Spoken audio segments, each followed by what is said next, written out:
just skin and bones, nothing inside, sleeping alone, fingers tied themselves in knots around the heart, it beats in time.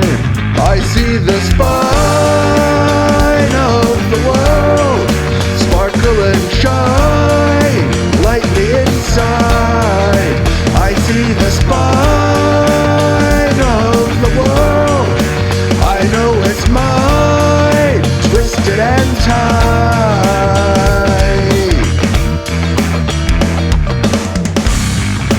You always go walking on coals, walk away slow, feel a fire light your way to me, my siren song for you.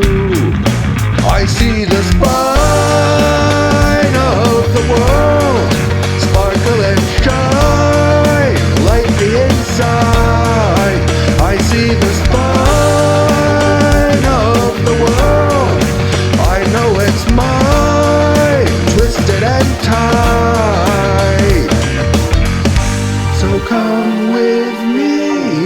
fly right over, right over. Watch it break if we get closer, much closer. I see the spine of the world sparkle and shine like the inside. I see the spine of the world. You know it's mine, twisted and tied.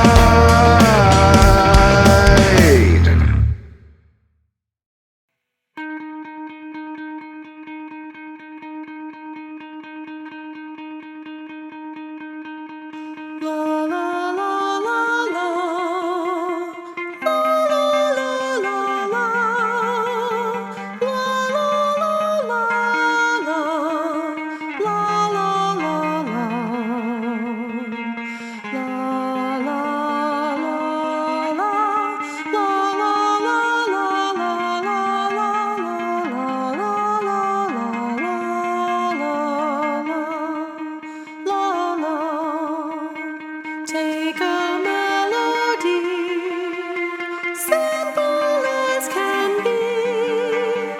Give it some words and sweet harmony. Raise your voices all day long now. Love grows strong now. Sing a melody of love. Oh, love. La la la la la, la la la la la, la la la la la, la la la la, la la la la, la la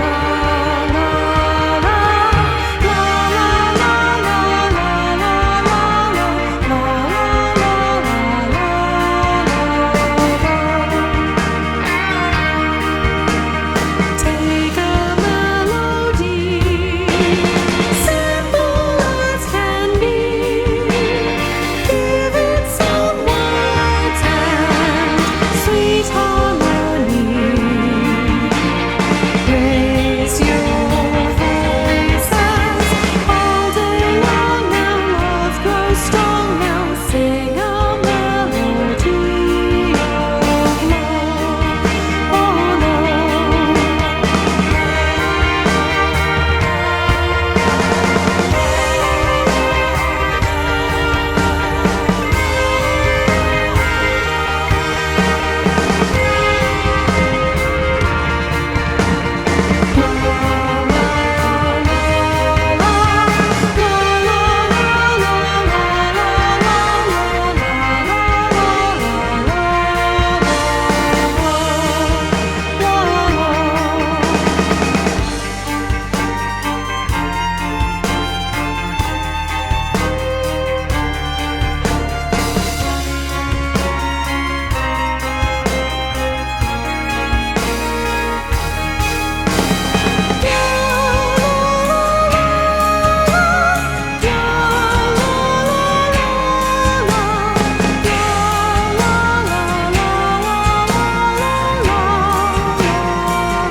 right.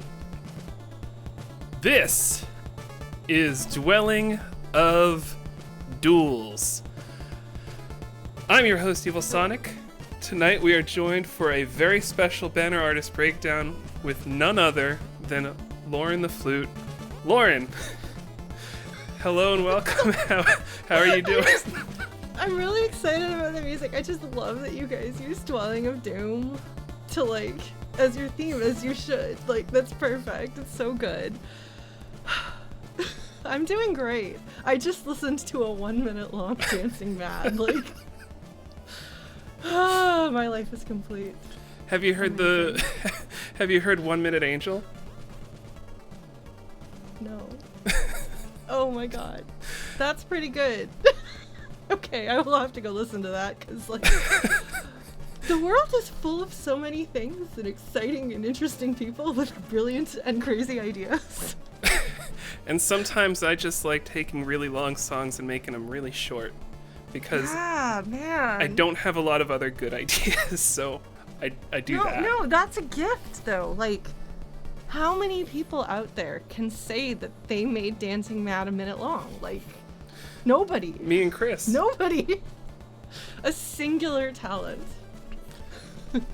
I remember, so we'll talk about Dwelling of Duels and banner art and stuff, but I remember that was the first track that I collaborated with Chris, aka Angry Polar Bear, on with, and the month before I did a track that was just, it was a free month, it was for a MagFest listening party, and it was not ambitious, but it was very, it had emotion and stuff, and it came in fifth to last or something. Oh. And afterwards he said hey, I loved that track, if you ever want to do anything. And I was like, oh, have I got something for you? And a friendship was born. Amazing. Good. LaurenTheFlute, welcome. We are here to talk tonight about so many things. One of the things is the banner art that is slowly scrolling behind you right now that says Koji Kondo Month. We are going to talk about video games. We're going to talk about music. We're going to talk about video game music. We might even talk about DoD shirts. I am wearing a DoD shirt. I ordered another one just to do a quick check to make sure they look right, and then that link is going to get shared so people can do that. But Lauren, usually I do a lot of prep and I write a lot of notes to say okay, ask about this, and this. Based on our conversation last week, I know that we're going to be able to fill the time and keep it interesting. So I have some notes, but it's not nearly as scripted. I hope that's going to be okay. I think we'll manage. We had a really fun sound check basically last week, and we were just hanging out. For everybody who wasn't there, you missed out on a fun time, so hopefully we'll have a fun time tonight for you. Or we're going to lose the magic and tonight's just going to be terrible, and you all should have just caught the debut. Lauren, I think it's going to be okay. Based on my powers of deduction, I know that your name is Lauren. Mm-hmm. I assume you play the flute. I do. That's the flute right there. I think I see it. Yes. Do you have other qualities, features? Well, so people actually ask. They think they're very clever. They're like, you don't look like a flute to me. Jesus Christ, they're phoning it in. Not using your imagination. I am a flute. I am the human embodiment of a flute. It's funny, the first song I heard from you was 8 Melodies. So LaurenTheFlute was Lauren the voice in my mind. I do actually prefer singing to flute. It's actually my favorite thing. And so people have suggested it. But LaurenTheFlute just has a better ring to it than Lauren the voice. And then my mom, because I stream on Twitch, and at one point I was at my mom's house streaming, and she popped in and everyone's like, "Hi Mom, the flute," and she's like, No, I don't play flute, I play piano. They're like, "Mom, the piano just doesn't quite work." So I don't know. I Mom, guess the it's just like a keys? state of mind. Yeah, yeah. But then they're like, oh, but then we lose the like connection to Lauren the flute, and you did play flute once upon a time. I don't know. The technicalities of becoming a flute, I suppose. Well, I do have the VGM Flute Brigade, so if any of you play flute and you would like to join the VGM Flute Brigade, hit me up after this.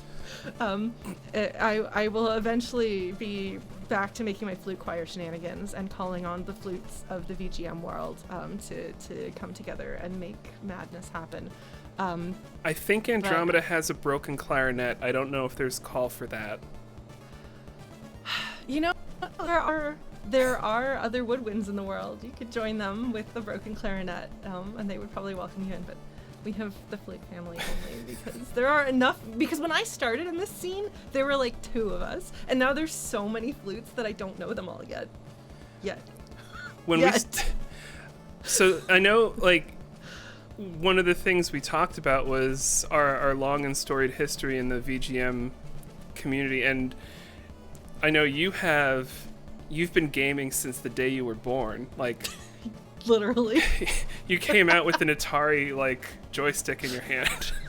Essentially. It's canon. But I mean, when I started, it was all guitars, and like anyone who wasn't playing guitar was like, oh, so you're like going for a thing, aren't you? Like, this is your shtick. I was in a band performing on stage, and I played flute. When was that? In 2010. Okay. So it was a lot of guitars. Yeah, we played at BitGen 2011, I think, and MagFest 2012, I think. And like, it was pretty much guitars and Rock Band folks and me. And then there were like a few other people. But like, so I don't know if you knew Random Encounter. They were a Florida-based band and some of my very dear friends. But like, we became friends because we both had JRPG referencing names, and they had an accordion and we had a flute. And I was like, clearly it's destiny. We need to be friends. But there weren't that many, at least in the band scene. Have you ever heard of Ian Martin? Yes, I'm friends with Ian Martin. In fact, he has collaborated with me on a lot of projects. Yeah, me too. We have a Venn diagram of collaborators. We need to bridge that and collaborate sometime. The degrees of separation need to become 0. Yeah. I have people on my list of the degrees of separation that I need to reduce the number for. Oh shit. My laundry just went off and now I have to like make a decision. Lauren, do you want to vamp for a little bit? Because if I don't, sure. It's wet, so I got to put it in the dryer. Yeah, I know, you don't want to let that just sit there. I have ADHD and I have forgotten about my laundry sometimes. It told me a couple of days at a time. It told me there were 16 minutes left, like 30 minutes ago, and I was like, "Oh, it's fine. It's gonna be during the pre-show." Nope. Okay. Smart laundry. Okay. The technology is lying. Lauren the Flute, take it away. I'll be right back. All right. Hi, everybody. I talk a lot. In case any of you haven't encountered me before, this is what I'm like all the time. But yeah. So I have a couple of folks that follow some of the stuff that I do outside of this, and I know that there's the Dwelling of Duels community here. So I'm super excited to like continue bridging my worlds, because like VGM has been a huge part of my life for like literally 15 years. Like, a lot of my friends have come through the VGM world. A lot of my jobs have come through the VGM world. I've had crazy shenanigan adventures because of it. So like, any opportunity I get to do community stuff is super fun and super awesome. So Dwelling of Duels is such a cool thing that a billion of my friends participate in. So excited to get to know that community a bit better, because I've only dipped my toe in and mostly been part of other people's projects. So hello. That's the gateway. Thank you for having me.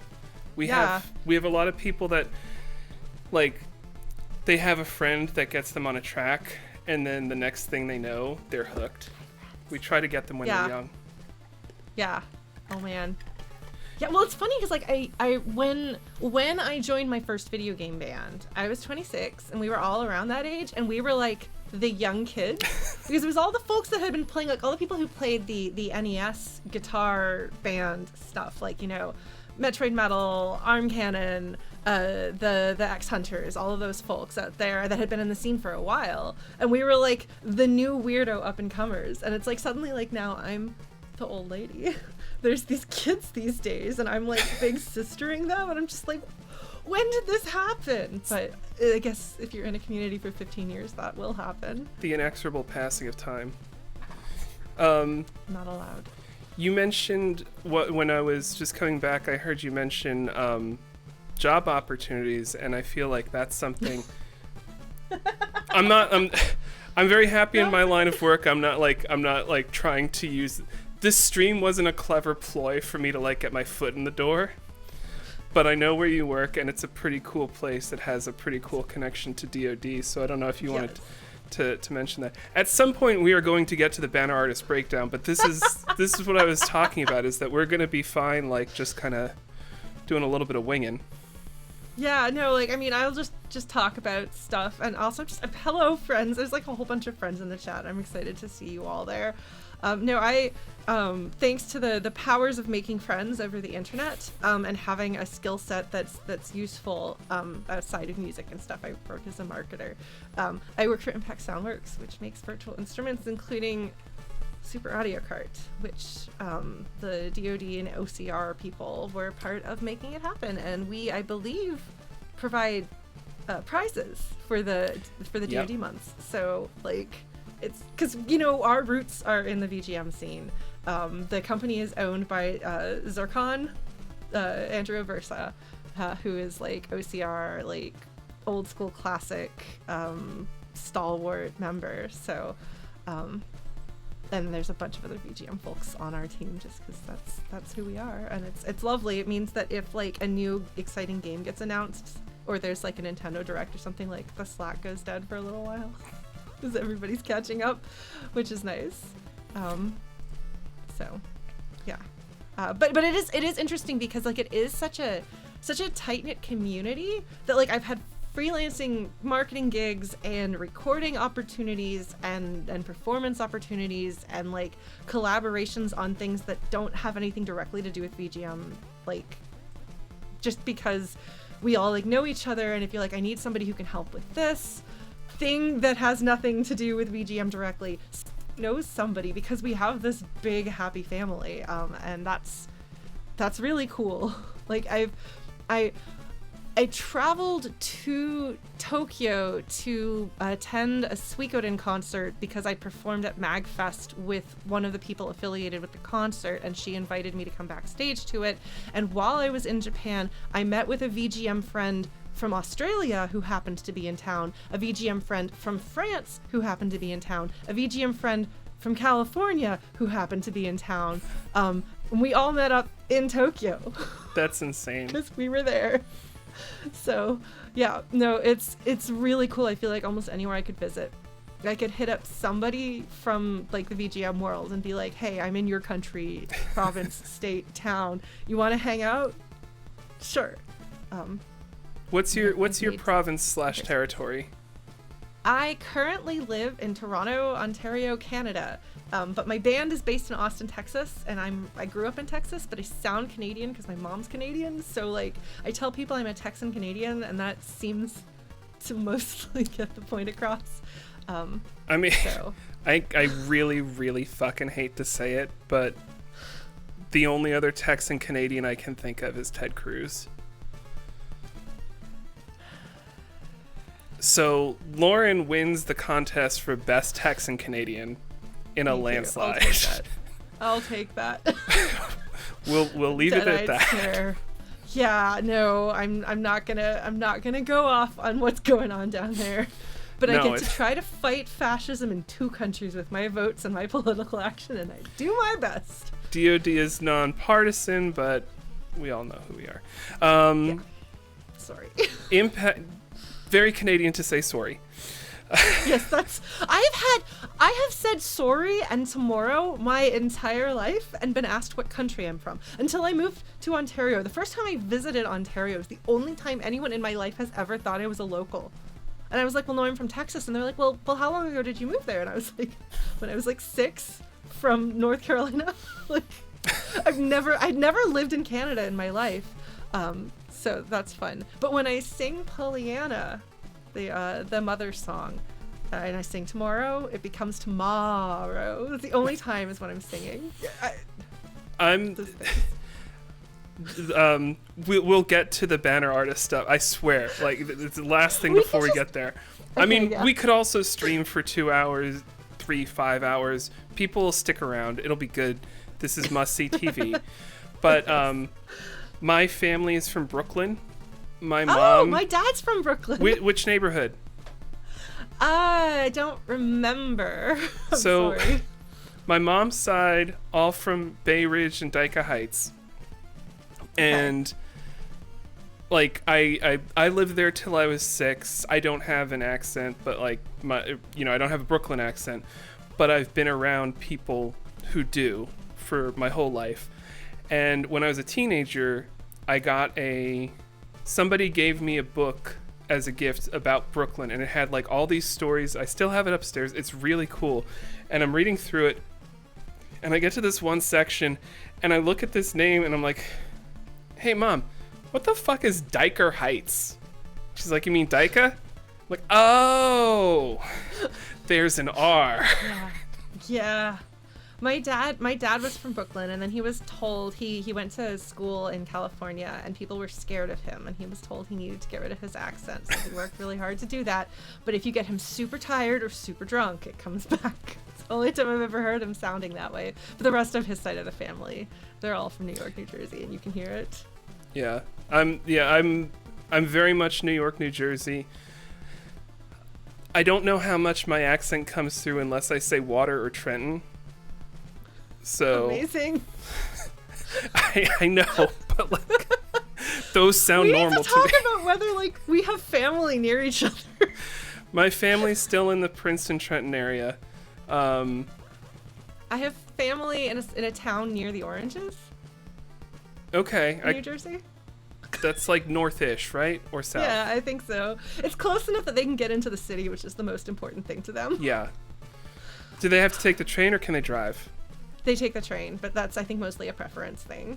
Yeah, I like taking the train in. Yeah. Obviously, we are here to talk about the banner art that LaurenTheFlute has done for Koji Kondo month. Yes. Yes, we are. To give a semblance of structure, I'm gonna pivot to my standard artist questions template, my little sections.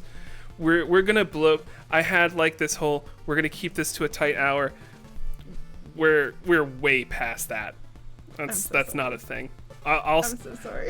No, it's cool. It's fine. I'll stick around as long as you want to.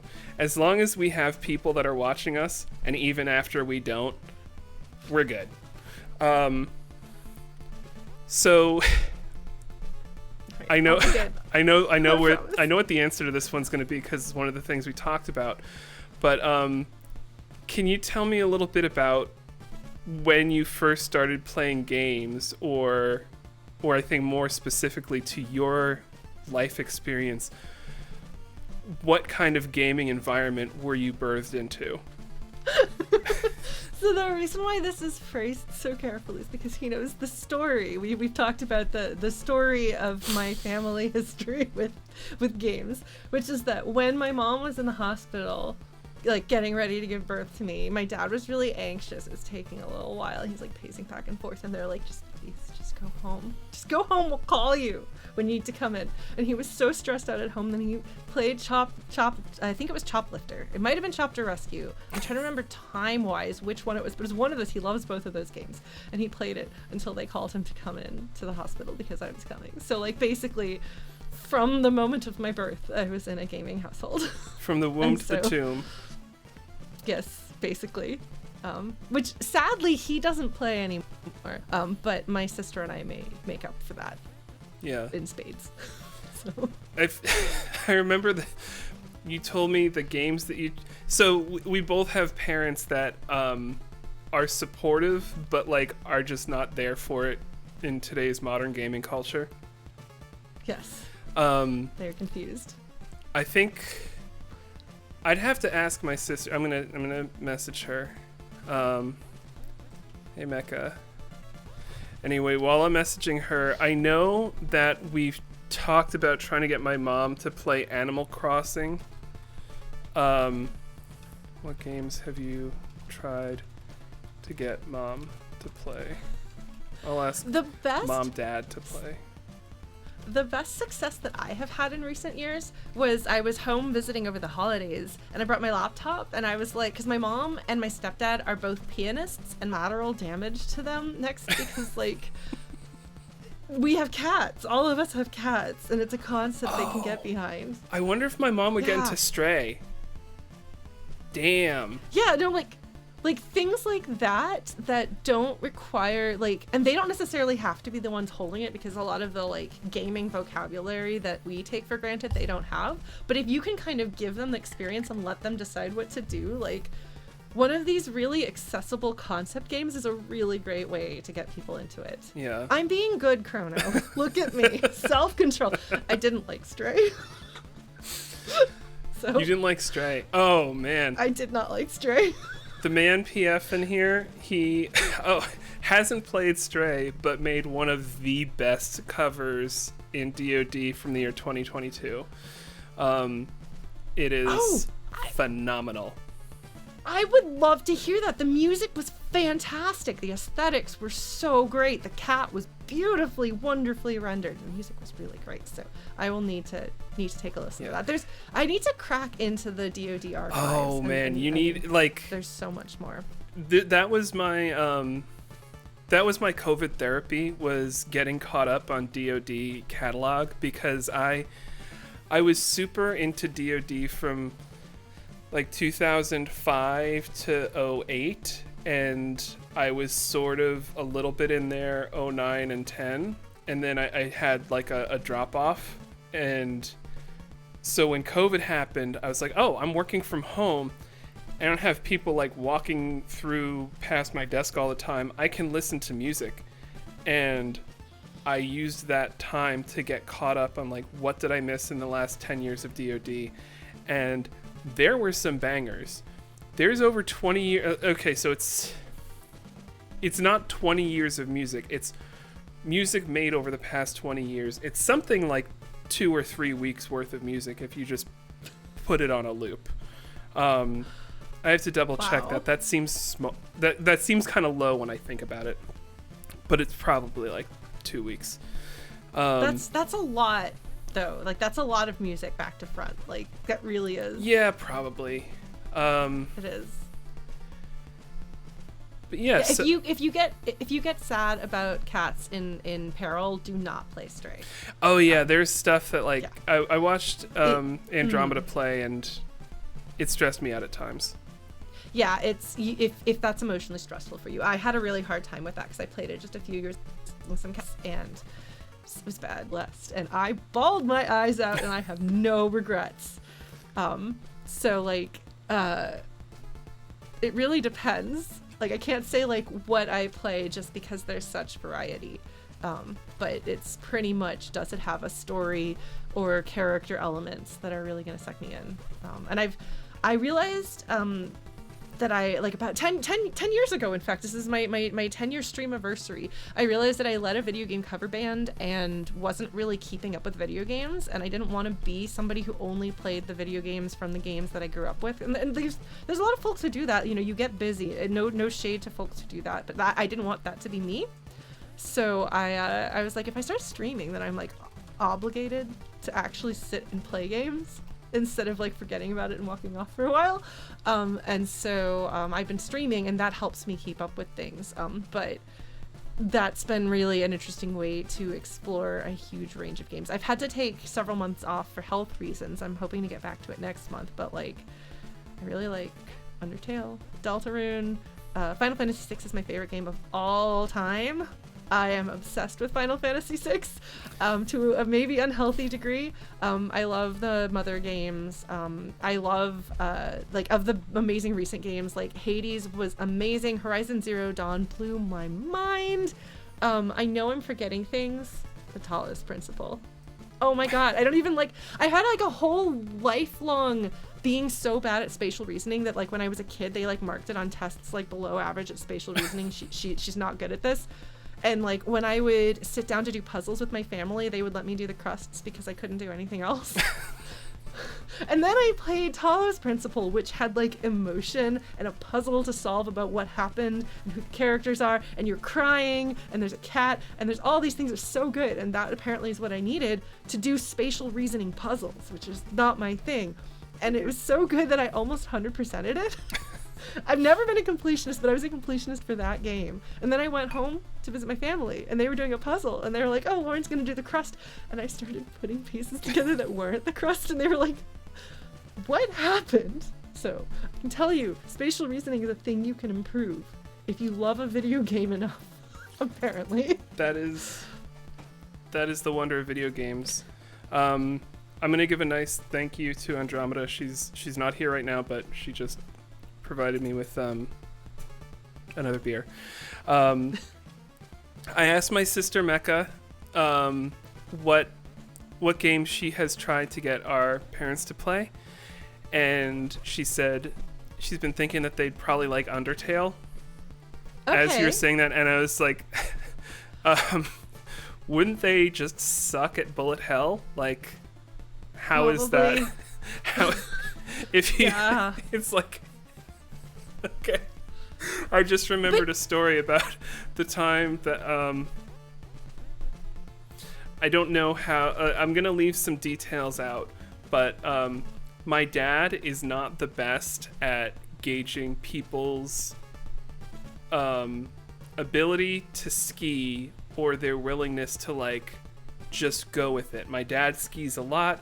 He took, we went on a ski trip, my family and another party, and it's like, hey, this is a blue square as opposed to, the green circle. Like, I don't know if this one's gonna be good. And my dad's like, it's gonna be fine.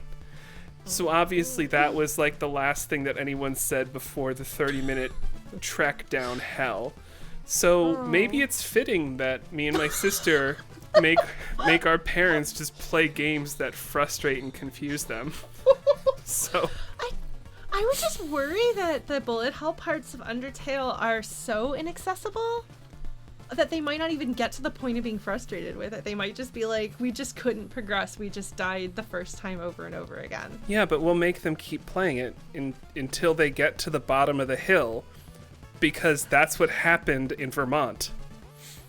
I just don't know if you don't have a baseline ability, if you can actually improve enough to be able to do that. And there's not an easy mode, I don't think. So I feel like, I don't know. That's a different Twitch channel.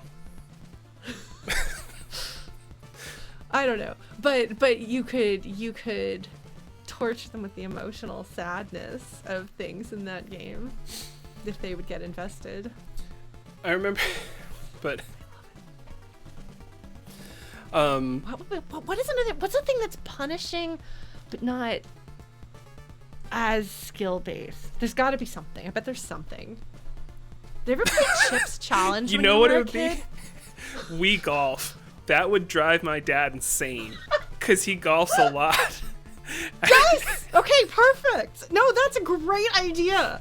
I'm 100% behind this.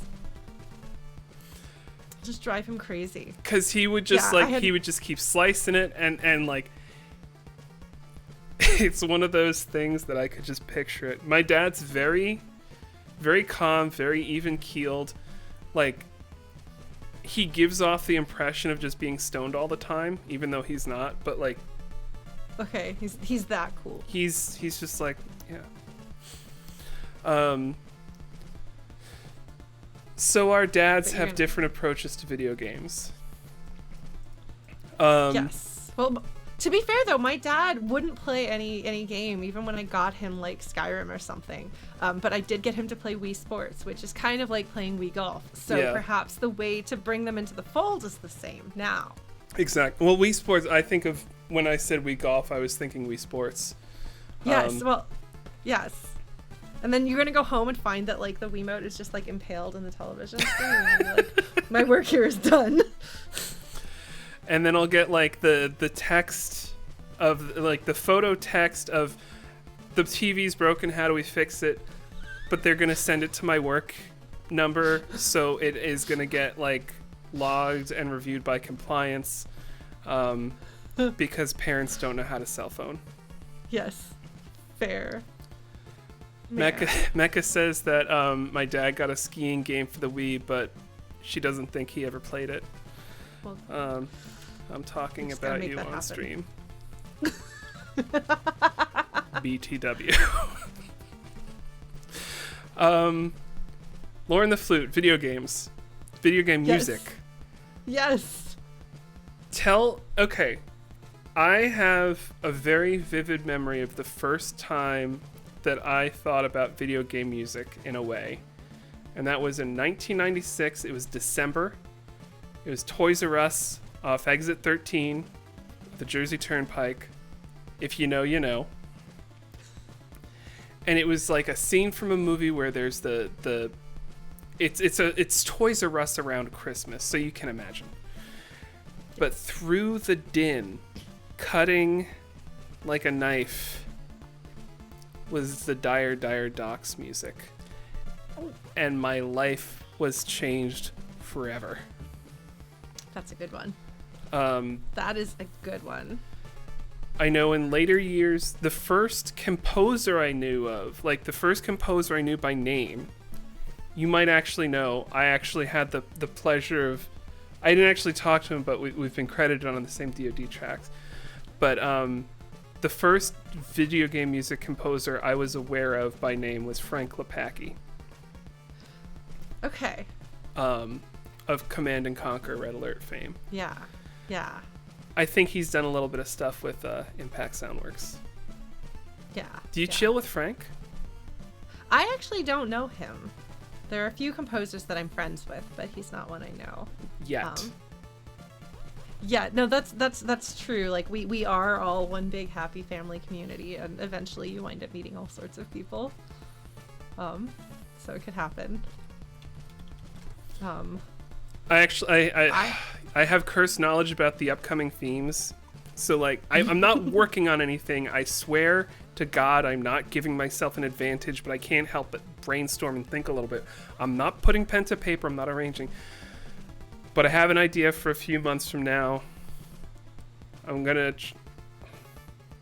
that's all I'm gonna say. That's all I'm gonna say. That's all I'm gonna say. But we'll That's talk. all right. We Okay. will talk. Okay.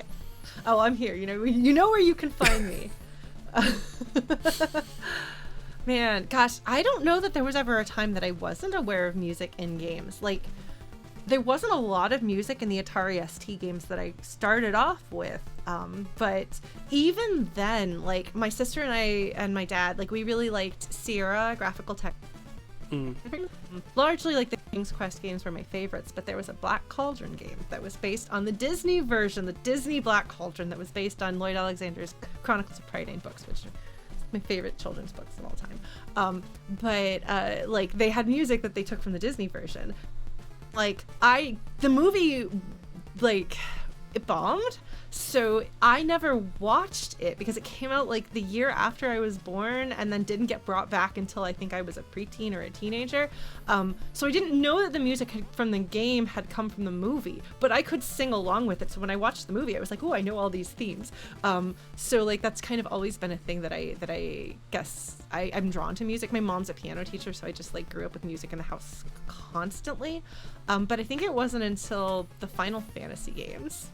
Yeah. Starting with Final Fantasy Mystic Quest. Oh. I was like, I don't know what this is, but I love it. And the answer, little Lauren, the answer is that's metal, and those are electric guitars. Congratulations, you've just found your favorite instrument for the rest of your life.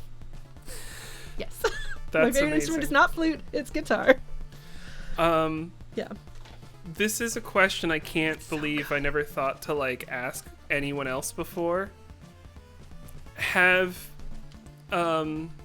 Do you have, either from childhood or adulthood, a go-to, your own made-up lyrics to the tune of something? Because I'll share mine. I'll share mine in a minute. So So, Mystic Quest, there's a few of them. You died, you died, you died, you died. The You Died song. My sister and I would sing along with that. And then we had ridiculous lyrics to Go-Go's theme from Final Fantasy VI. Realm rules, and Go-Go has a hat. Realm, the hat is cool. Like, really top quality lyricists here. There was a time in college where I would like, it was like when I was aware of DoD, but I didn't have any talent or anything yet.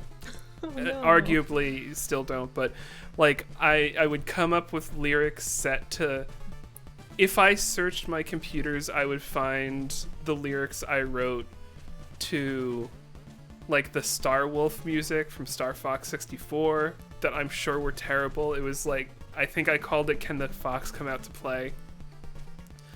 But That's cute. my absolute go-to from deep within is Sonic the Hedgehog. He's not like other hedgehogs. And that's Amazing. it.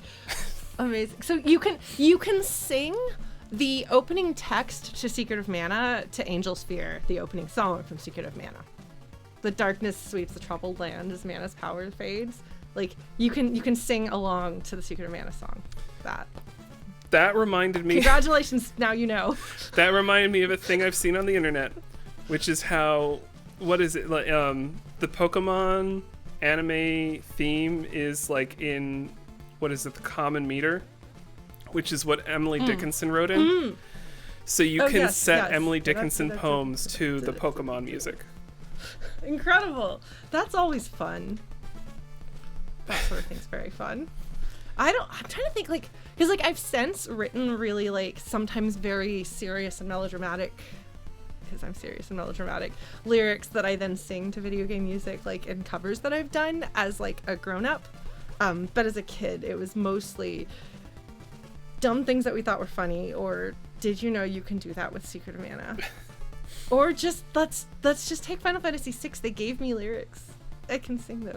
It's fine. So you've been into video game music since you've played video games and had ears. How did you find out that there were people like you in the world? That there was this VGM community? So I was aware of like official Arrange albums growing up because I bought a bunch of Final Fantasy ones, which was super exciting. And I remember because our mom was kind of snobby and like, I don't like this video game stuff. So at one point we played Golbez's theme from Final Fantasy IV for her, and she was like, "Which Bach is this?" And we were like, "Oh shit," because my mom actually studied organ in college. So like, clearly Uematsu himself is a pianist. He managed to fool her. That was very, very satisfying. But That's amazing. But like, yeah, no. And then like when I was a kid, like sometimes I would play Terra's theme on my flute because like that's what you do if you're a flute and you like Final Fantasy VI. But like it didn't occur to me that this was like a thing that I could do or that anyone could do. And then I remember reading in like EGM or something, like a mention of like it might have been the mini bosses, it might have been the one-ups, like the granddaddies of the VGM scene, and I was like, that's so cool.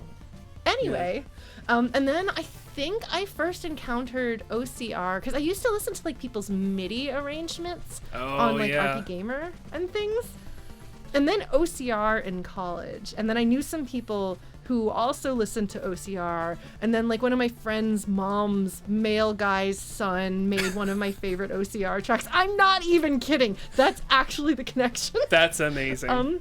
That's a great connection. It's the guy who did Tears of a Moonlit Night from Soul Blazer. I guess had a connection to Mesquite, Texas, where my friend grew up. Like, so I really enjoyed listening to that, but like it didn't occur to me like, these are people who like video games and make music. You know who else likes video games and plays an instrument? You. I just never crossed my mind that I could join that, or else I might have met some of my friends earlier when we were like, you know, teenagers in college or whatever. But it wasn't until like I actually stopped playing music after college. I stopped all music, and then I really, really missed it. That's and my I was trying to story, find a too. band. Yeah, no, I was trying to find a band, and I was living in Dallas at the time, auditioned for a couple bands, it didn't work out. Moved to Austin, Texas, which is like the live music capital of the world, and was like, well, this is a great place to find a band. So I opened up Craigslist, which was like actually a thing you could do back in the day, looking for a band, and I saw Nintendo band seeks musicians, and I was like, hold up, what? So I wrote them, and I was like, hey, I don't know if you probably can't do anything with me because I play flute, and you know that's not like in like a band or anything like that. But like, let me know when you start playing shows. I would really love to hear them. And they wrote me back and they were like, we don't know what we do with the flute in the band, but come on down and play with us and we'll figure it out. That's so cool. Straight at is one of those people. That was when we were all in the Descendants of Erdrick for a few years in the early 2010s. So that was in like January 2010. I reached out to Amanda Lepre, the guitarist and leader of Descendants of Erdrick, and I joined them, and we were a band until January 2013 when we split up to make a lot of different music, and Amanda reformed into the like prog rock majesty that they are now. Chris and I both, that's Liar Exaggerate, we both carried on in separate bands, but we did the straight covers. That was what we wanted to do. He has things that are very tongue-in-cheek and funny. My things are very melodramatic and tragic, but my bandmates bring variety and levity to what we do. But that was it. And we didn't know that there was like a scene or a world like of video game music out there. Because we reached out to Chris, I think it was the One-Ups about like licensing, and they were like, we've never really done that because back in 2010, this is the Wild West, like people didn't do that. They had apparently reached out to some of the Japanese companies who were like, what are you talking about? Who are you? And so we didn't really know about a lot of the stuff. And then I think we found out, I think that a couple of guys in the band went to MagFest. We're like, oh, this is a whole world. Whoa. And then we wound up playing a show at BitGen and meeting a lot of different amazing people who've since become some of my very close friends. It was so astonishing. There were people from all over, and like we road tripped straight shot to Baltimore from Texas, from Austin. It was okay. So Chris found out about MagFest from a friend.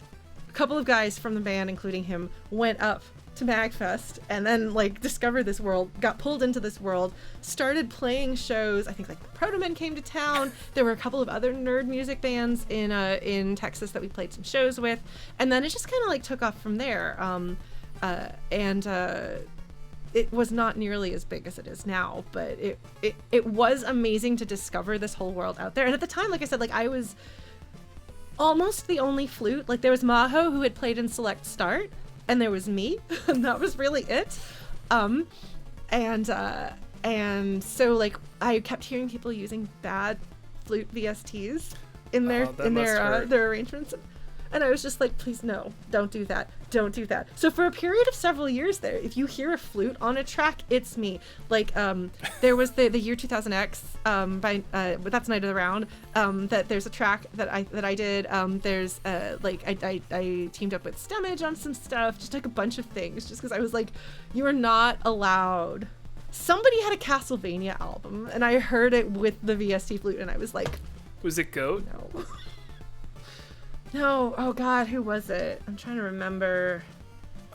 Anyway, if it comes to me, I'll let you know. But was this it was like Leonard back in like Abreu project? this was like 2013 or 2014 Maybe or something not. like that, I think. But it was it was I was on a mission, but now I don't need to be on that mission because there's so many flutes. Yeah, Stemage is Where Good Marbles Go to Die. There's a track on there that was the first collaboration I ever did with anyone. It was really exciting. And then like there's this whole world. Amazing. That's so cool. Yeah. It's- I'm really grateful for it.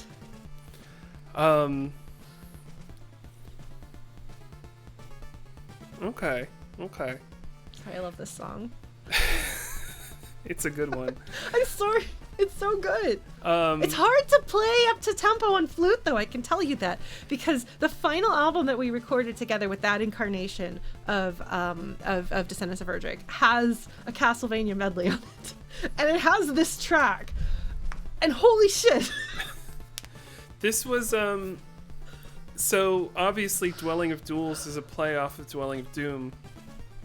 Yes. One of the things, I know we said we were going to tell people what Dwelling of Duels is earlier. So it is a monthly video game music remix competition. The idea is there is a theme each month. People have a few weeks to arrange, record, and mix tracks that are that fit within that theme. Sometimes it's a source thing, like this month is Koji Kondo, so tracks that Koji Kondo composed or arranged are fair game. Sometimes we have lots of different themes. One of the things that has been a Dwelling of Duels tradition from the way back, it's had like it used to, like in the very early days, it happened every year. It kind of fell off, and it's come back, and we're making it happen a lot more now. And that is the Tornado of Solos, where we pick a single source. So it is everyone's doing the same song, and the criteria is usually it has to be a song that is challenging to play, so that it's meant to, test your mettle. And the very first Tornado of Solos was Clockwork from Castlevania 3. It has some absolute goddamn bangers that people made. Vert entered that month and did like Once Upon a Time in Transylvania. House the Great did L'Ores Tarde, which is not correct grammar, I know, but it is a great track, and it's my ringtone for when my friends call. Amazing. But I think it was in 2011 that there was a Dwelling of Doom Tornado of Solos. So we have had that. I think Ryan 8-Bit won. I have to check. Ryan 8-Bit That's has amazing. a very strong track record of winning Tornado Solos. That's amazing. Dwelling of Doom. Probably be good for me to take part in a thing like I gotta practice hard stuff. Rise we of play the Grey some hard Knight. stuff in the returners though, so it makes me practice. Last year we did our first tornado in a while, and that was the Pictionary theme. And that Are was you serious? You yeah. made everybody like that. That's Tim Fallen, right? Oh yeah. There's a pretty strong history of Tim Follin Tornado Solos. There's been Did you do Silver Surfer? Silver Surfer was back in 2006. What was it? It was the Ken Griffey Jr. What's it called? It was 2019. Ken Griffey Jr. Presents Major League Baseball was the 2019 Tornado Solos. Bless Tim Fallen. So last year was Pictionary. This year, the first year that this asshole right here was in charge, sitting in the chair and having the final say on things, and my grandest proclamation was Tornado Solos this year is gonna be Sky Shark. Have you heard of Sky Shark? I know that one. I don't think so. Yeah, nobody knows. Nobody knows that one. I know that game. But they will. Well, I mean, they were introduced to it, but I found that game because back in like 2005, in over the summer between first and second year of college, and I spent all of my like disposable income and time at GameStop and Game Crazy. Remember Game Crazy? Anyway, it was that era where you could go into a video game store and there would be used cartridges for sale. And there was one for Sky Shark, which was like, it was a World War II era like fighter pilot thing, and it was probably like $3 or $5, but the hook for me was that the cartridge art said, "No one ever said it would be easy," and for whatever reason, that got me, and I was like, okay, I need to buy this game. So I buy this game, I pop it in the NES, and it's the Tim Follin soundtrack, so it's just like, what? It was incredible. It blew my mind, and it's amazing. But it turns out that one of the things that's good about Tornado Solos is when you pick a song that people know and care about, and not something that you're just like, hey, this is a really hard, obscure song nobody's ever heard of. Everybody's got like 2 weeks to learn it. Go. So that was my lesson first year of running DoD, was pick better tornadoes. I'm surprised. I just looked it up and I saw like that it's only the North American release, and it's like some obscure game, but still, like, I feel like, because I haven't heard of that, and I've tried to listen to a lot of Tim Fallen. Like, the Fallen Bros are like really good. So you managed to like out obscure the obscure music lovers. Amazing. Presumably that the Tornado Solos this year only had 6 entries, so I don't know how successful I was in terms of bringing it into the spotlight. But I digress. Wow. Obviously, we are here to talk about the banner art. We haven't talked. We are 53 minutes in. We haven't talked about art yet. I'm sorry. No, this is me. This is on me. No. I'm the host. I'm supposed to like do stuff. I'm supposed to like. I've had segues. I could have steered us. I'm infamous for tangents that go on a long time. You and I are a dangerous combination in this regard. Yes, apparently so. Triple B Music is asking for a pee break. No pee breaks allowed. I don't know. Go ahead. We could at some point. We don't have like a formal intermission. One of the things we discovered was an intermission for these really like kind of slowed the vibe. We might pick like a 3-minute, 4-minute track to play at some point so we can all do our thing. All right. When I'm streaming, I usually stream for 3 hours, so I'm good for however long until you're like, Lauren, please stop talking. When I'm streaming, just like pull me off stage. I need like a bucket over there to stream into at a certain point.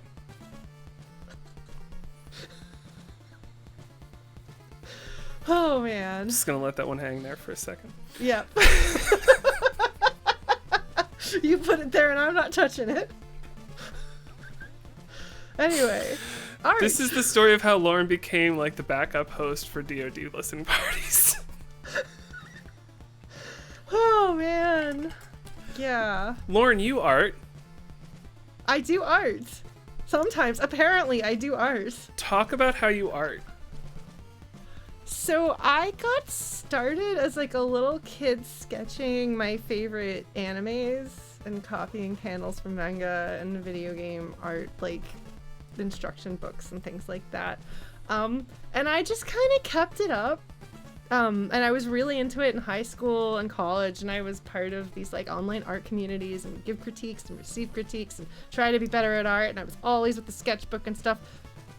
And then I got to music again in 2010 when I joined a band, and like I only had so much energy to go around creatively, so I didn't draw quite as much. And it's kind of like come and gone. And then in recent years, like I've really barely done a lot of art, but I love being reminded to do art because like it's really fun. And it's something like, again, it's something that I've done for a long time. I did the cover art for my band's first album, and I have they insisted that I needed to do the cover art for the second album, which I am holding up. This time it's my fault. Yes, and I used to make merch for Descendants of Erdrick, and now I make merch for the Returners, where I draw cute little critters and things. But no, I used to use colored pencils as my like exclusive coloring tool. Now I work digitally on an iPad, but I do my best work when I use them like they're colored pencils too. I learned that you can use Procreate brushes to recreate Prismacolor colored pencils, and that's once I figured that out, like my life was good. But no, like I don't think of myself as being an artist, especially because I know people who are like dedicated, amazing, fantastic professional artists, or like super incredible hobbyists who really spend a lot of time doing it. And I just I just kind of fuck around sometimes. I draw Final Fantasy VI fan art and other things sometimes. But yeah, I actually hadn't had an art commission in 5 years before you guys talked to me. So it was a nice opportunity to kind of dust off some old skills and bring them back and see what kind of an artist I've turned into. Because it turns out, as with most creative fields, when you don't practice, but you have built up a set of skills, if you take some time away, you will have leveled up passively. It's like while you're leveling up your other skills and you're getting a bit older and getting more life experience in general, like those skills also level up, kind of with, like, I guess, carryover experience points. So it's always kind of fun when it's been a while to see what happens now. Yeah. And this was a really fun challenge. 6 characters. So. Anyway, I'm sorry, I don't know. Did I answer your question? I think my question was talk about art. So Oh, in that regard, yes, you answered the question. You have you understood the assignment. Okay, good. So yeah, I usually draw people and cute things, and so when they were like, "Would you like to do this month or this month?" and I was like, "This month has more easy to draw people." So I had told you, I was like, "It's best to have me do people." So I was glad to be able I can't to wait do that. till everyone hears about that month. I'm so excited. I have a sneak preview, and I know what I want to do, but I haven't started. I know what I'm not gonna cheating. do. I have. It's this fucking cursed knowledge. I swear. I want. You can put me to a polygraph. I know the themes. I do not work on them until the patrons know. Like. I started working on a song last year for like free month that I ended up dropping, that I'm gonna pick back up. I haven't touched it. I know what I'm gonna do, but I haven't touched it. That's within the rules. It's You're allowed to think. I'm allowed to think. I can't help but think. That's I right. mean, thought police can't. You can't get memory in hold here. that. Yeah. What I'm gonna do right now is I'm gonna show this. We've had the banner art scrolling the background. I'm gonna put it front and center. Let's get that up on the screen.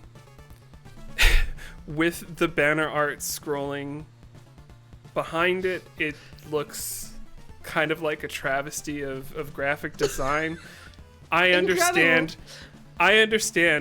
This is a busy, hot mess. I don't know what else to do for it. I think if I make invisible the base scene, it might cut out the sono bus, so I'm not going to mess around with that. I'll at least cut out the cams for now. That helps. Slightly less busy. Oh, and you know what? I can go into the base scene and I can pause this. You're working some OBS magic here is what you're here doing. we go. Wait, no, not that. God damn it. There we go. Oh man, I have so many. I have so much I can talk about with, like, which character is what and what they're wearing and how they are and all the everythings. So I know there's at least one that I was so excited to hear you talk about. Can you talk? So tell us about everybody. I'm gonna ask for starters. Tell us about the bassist. Okay. Well, no. Let me get through. Like, actually, can you show them the pre-sketch first? Yeah. Yeah. Yeah. Let me. If you look, if you don't mind. Artist slideshow. Okay. Let me remember how to Twitch. Because I just. No, it's all good. I feel like this is part of the story, is like the process of it, and also the pre-sketch lets me call myself out a little bit. So this is the workflow. Yes. Okay. So they said, okay, you can have Koji Kondo month, and I was like, wait, that means like all the Zelda and Mario I want to draw. I love the idea of that. I love a bunch of characters from both of those games. I was like, I can't draw big burly dudes or Koopas. I can't draw Koopas unless I'm drawing like super deformed cutesy little chibi Koopas. So I was like, okay, so it's just gonna be the girls. I'm just gonna draw the girls. What a sacrifice having to draw a bunch of cute girls. But we all hated it yeah. so much. So when I started, like, I was like, I want to do them in a band, and I want to give them updated clothing so that they're like a modern rock band. I want it to be like Mario and Zelda girls as a modern rock band. This was the concept. And obviously you need a singer. So the initial guess, even though I haven't played Odyssey, Pauline is the one that you have to go to because she's like canonically like a singer in her game. It's a whole thing. And I have a friend who loves to cosplay her and is a great singer, and I was like, this is amazing and fun.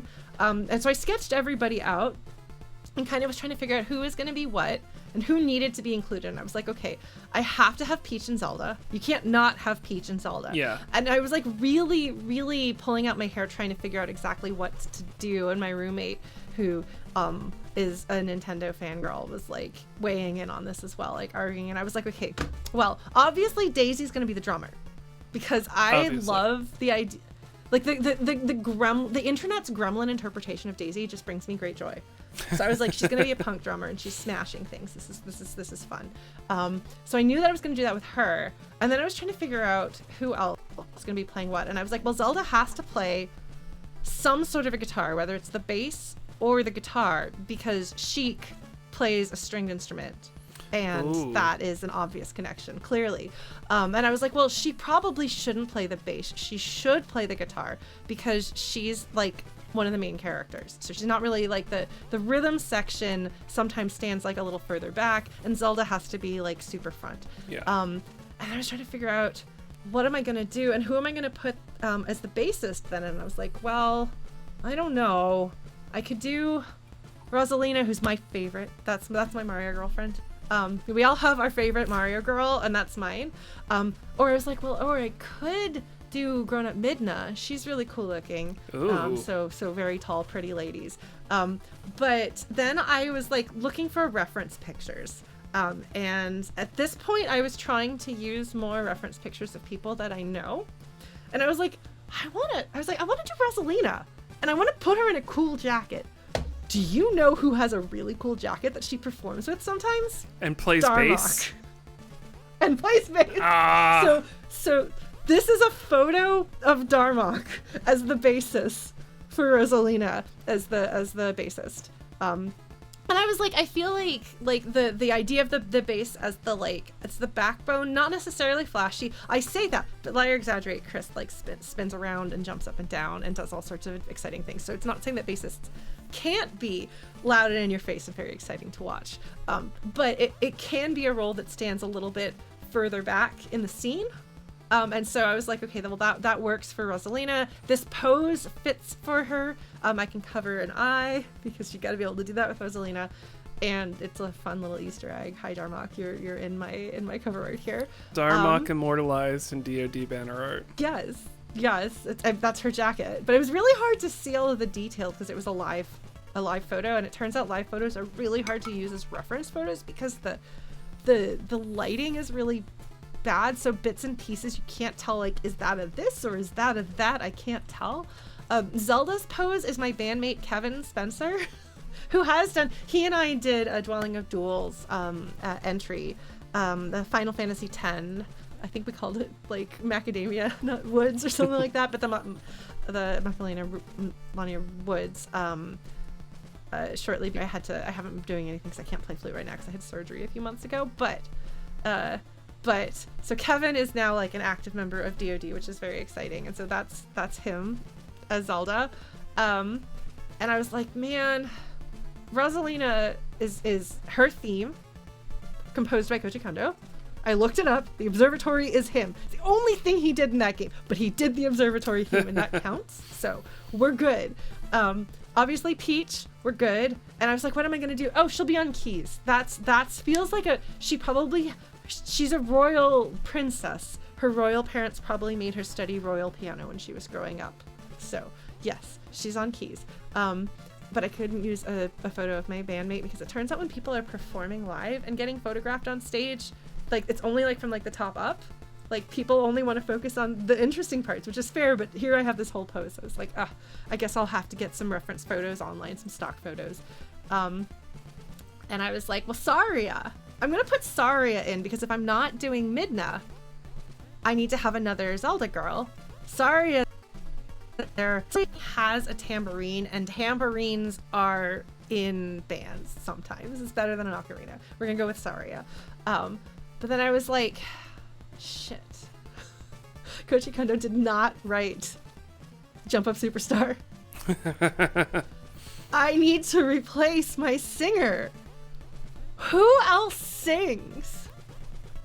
And then we get to the other sketch. If you pull up the next one, you can see that she has been replaced with Malon from Ocarina of Time, which like totally like Epona, Epona, da, da, da. Like she literally sings in the game. So I was like, sweet, perfect, we've got this.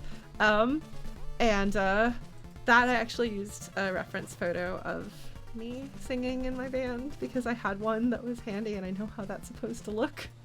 The second one, as you can see, it's a lot tighter. You can maybe see more of the Darmok there. Marin, yeah. Did I say the wrong name? The girl, it's the Epona girl, not the one from Link's Awakening. Yeah, Malon's Sorry. right. No, Malon's right. Malon is right. Yeah, Marin. That's right. Marin and Malon have almost the same name, and they're both singers in Zelda games. That's So deliberately confusing. Apparently, yes, Fanon does something with that. Apparently, I learned that while researching all of this. So, no, this is Malon. She's singing her Epona song, which is why I was told when it was like in this, so it was not in color. And you'll notice if you flip between them that like the girls are all shifting around on stage. Yes, Koji Kondo didn't do Link's Awakening, so that was not an option. Like it had to be something that Koji Kondo had written music for. And he did all of Ocarina of Time. So that was totally set. But so like all the girls are moving around because I did them all on separate layers. It was a very fun and exciting adventure. But I was told Malon doesn't look enough like Malon. I can't tell she's Malon in this cute little outfit that you've got. And I was like, well, that doesn't work. Because the rest of them, I've put them in other clothes that I'm modernizing their outfits, except like Daisy. Poor Daisy didn't get finished. But like I needed to make her look more like her. And so the next one, when I started putting the flat colors, I also added some things based on her design and also gave her like a horse running around the bottom of her skirt, which is based on, I really like, there's a few like indie fashion designers that I follow, and there's this woman named Maya Kern who, you guys, even if you don't wear skirts, you have to appreciate this woman. The way that she demonstrates how big the pockets of her skirts are is she puts a Nintendo Switch in them.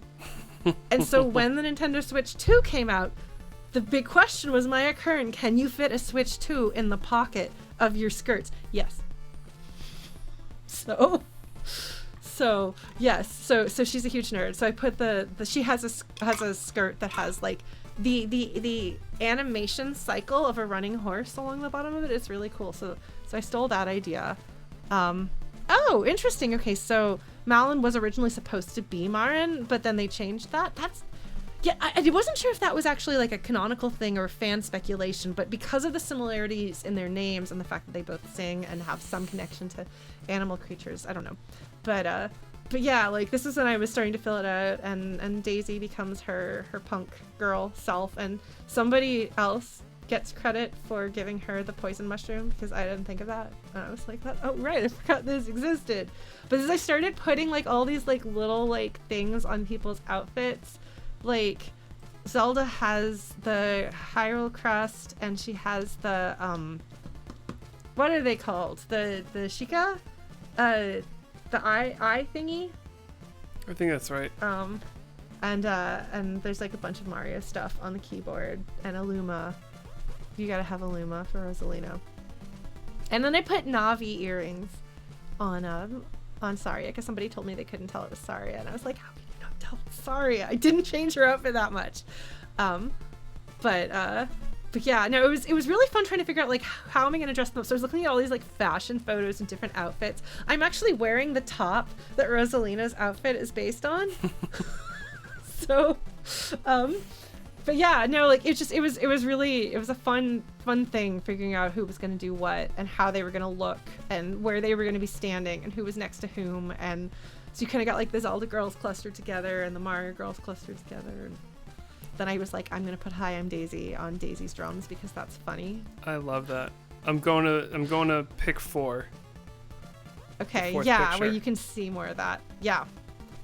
And this is like, you'll notice like, again, the girls are all shuffling around because I'm like, proportions, perspective, those are things. The beautiful thing of digital artwork is that you can like, not only does the undo button exist, you can like select part of a thing and resize it and move it around, because my first pass proportions are always a hot mess.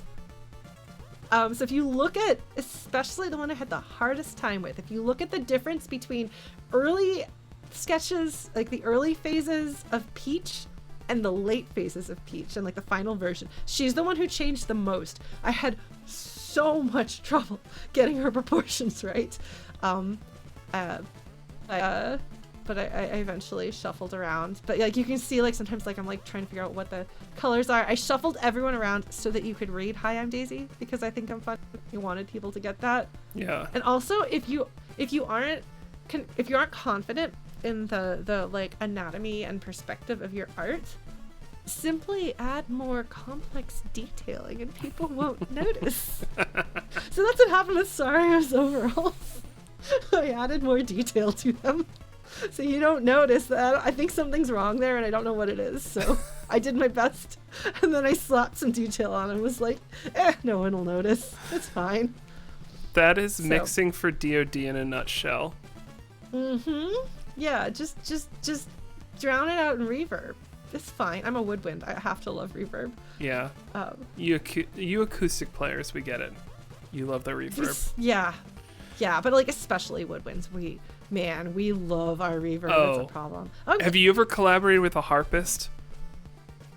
Yes, but not recording. I did play with Wendy Harper at BGM Con this year. Well, I'm going to call out Harpsiboard. I think every single time. I mean, this is a great track. She was phenomenal on it. I'm re-recording and rearranging my parts. So I'm redoing a bunch of my old music, including a song I did as a collab with Harpsiboard. And I'm working around everything she did because what she did was perfect. It's just my arrangement, like my intro needed some fleshing out. My guitar playing has gotten much better, so I'm gonna give it another pass. But like everything she did was perfect. But I remember when I was like bouncing mixes, every single time she's like, we need more reverb on the harp. We need more reverb on the harp. She wasn't wrong, but it is a thing. Yes. Of the acoustic harp in musician. Particular is. Sorry. Oh no, go ahead. I didn't mean to cut you off there. I got excited. I was gonna say harp in particular because of like the way that it sits and the way that it plays and stuff. Like it's a very like naturally, you will hear harp reverb because it's usually like in like this big hall and there's a distance and all that stuff. So Yeah. yeah. Are you ready for? Please don't make fun of me for. Sorry, I was just gonna say Chris had commented that Daisy is a hip to knocker girl. Yes, I know she isn't technically a Koji Kondo person. I broke my own rules, but I really wanted her to be the drummer so bad. So I did it anyway. Are you ready for the 5th picture? Yeah, sorry. Which there was it is. like, yeah, it's like everything but the background and some last details. But like Peach, I think I actually fixed Peach. I might have fixed her more even in the final version. We can see as yeah. it scrolls and she's right next to herself. Yeah, but if you compare that to like some of the early things, like she's completely like she's like a different size. Her head was originally way too big for her body. So, which happens a lot when I draw, but on digital stuff I can just shrink the heads and redraw them. It's so great. Love it. Don't tell me if anybody's heads are still too big. It's too late now. Thank God for digital. I know, it's amazing. And coloring in all of the details, filling in all the things, but not doing like the final bits. And I feel like there's always so much final bits to do that like it looks like this one is like, oh, this is almost done. This is totally almost done. But it's that final step of getting everything just right and tying it all in together that like takes way longer than you think it's gonna. You're like, oh, I'm almost done. Yeah. Yeah. I don't know how to Just quickly like and with easily. mixing. I don't know how to quickly and easily like bring the final product into it. You know what? Yeah. That's okay. Look at that. You can see it scrolling. Yeah, there it is. It's gone very by. different from the image that we just saw in front of it. Like there's a lot more depth. Well, one of the things that I try to do, because I mean, like, you don't want to lean too hard into glowy effects because that is like having too much reverb, you know, like you try to hide things behind them.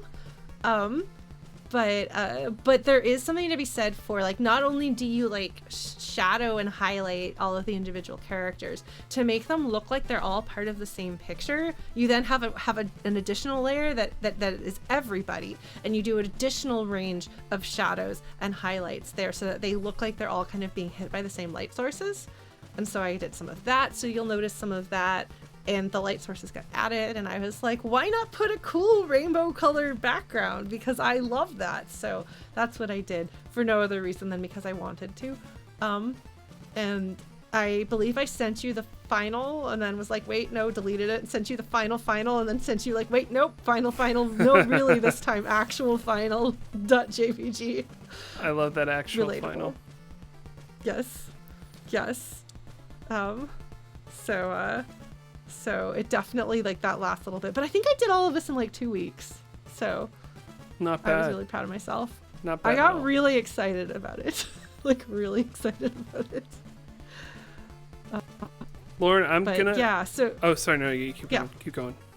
no, I was just gonna say, like, I don't know if that's like, if anyone has any questions about anything else, but I feel like it's pretty self-explanatory beyond like, I don't know, who plays what. I think I answered. I'm sorry, I just kind of went off. That's why we're here. That's exactly why we're Thank you. here.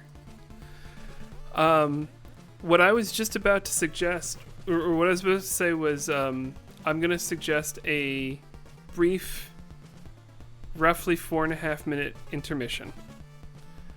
Okay, Partly what are we gonna for listen to? reasons, but Okay. I have a song that's queued up. Okay. It was the bronze place winner from Free Month of 2005, March 2005. And it's from what I believe is your favorite game, Oh! which Okay. is I have a guess what this is. it Final Fantasy VI? It is Final Fantasy VI. Do you know what the track is? I'm guessing that it's the opera? It is not. But Really? Okay, that was a 4.5 minutes. I guess I can't tell. I mean, yeah, DoD, it's, so you it's know, impossible to it's tell old what school they're DoD, Yeah. so you gotta figure the track plus a guitar solo, and that is what Is it the battle theme? Is it the battle theme? Is it a battle theme? it's I'm gonna do 20 questions here if you let me. I love that soundtrack so much. I don't know Final Was it Searching for Fantasy well Friends? enough to know how to answer best, but Okay. I believe you could say it is the theme of the Earth. I think. Terra's theme. Okay, that's a solid choice. I'm like I 90% love sure, that song. because this is the thing about DoD is we don't say what the source is, we just come up with a title. Yeah. And I'm working Yeah, off of that's my fair. memory of a track that was released over 20 years ago that I remember like it was yesterday. God, we're old. Oh, No, we're not. Okay. We are experienced. We're gonna do a quick Wait, intermission. this isn't Terra in Black, is it? Is that a DoD No, track? that's. I mean, Okay. if it was Terra in Black, I'd say we're gonna listen to Terra in Black. But Okay. um, Sorry. I'm gonna switch this over to the listening party theme scene, and I'm gonna invite you to keep it right here because this is Dwelling of Duels. Duels, duels, duels.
We're not muted anymore.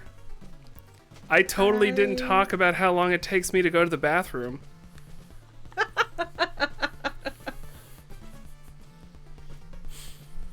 This is Dwelling of Duels, Banner Artist Breakdown. I'm your host, Evil Sonic. With us tonight is LaurenTheFlute. Lauren, how much do you love the Dwelling of Doom music? I've been dancing to it since it turned on. Like, it's just, like, it's really good. So I have in me a capacity to listen to obnoxiously high energy and repetitive music for a long time. Like, I can do Bubble Bobble for 8 hours and just want more. Oh my god.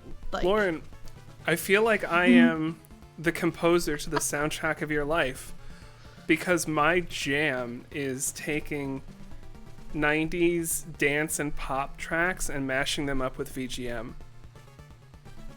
That's my happy place. That is a good idea. You should definitely do that. And then I've been doing that for years. Well, then you should send it to me, because that you haven't been doing for years. But now you know. So, like, obviously you would want to hear an F-Zero mashup of a Big Blue from F-Zero mashed up with Eiffel 65's Blue. Do you know Trash Burger? Not yet.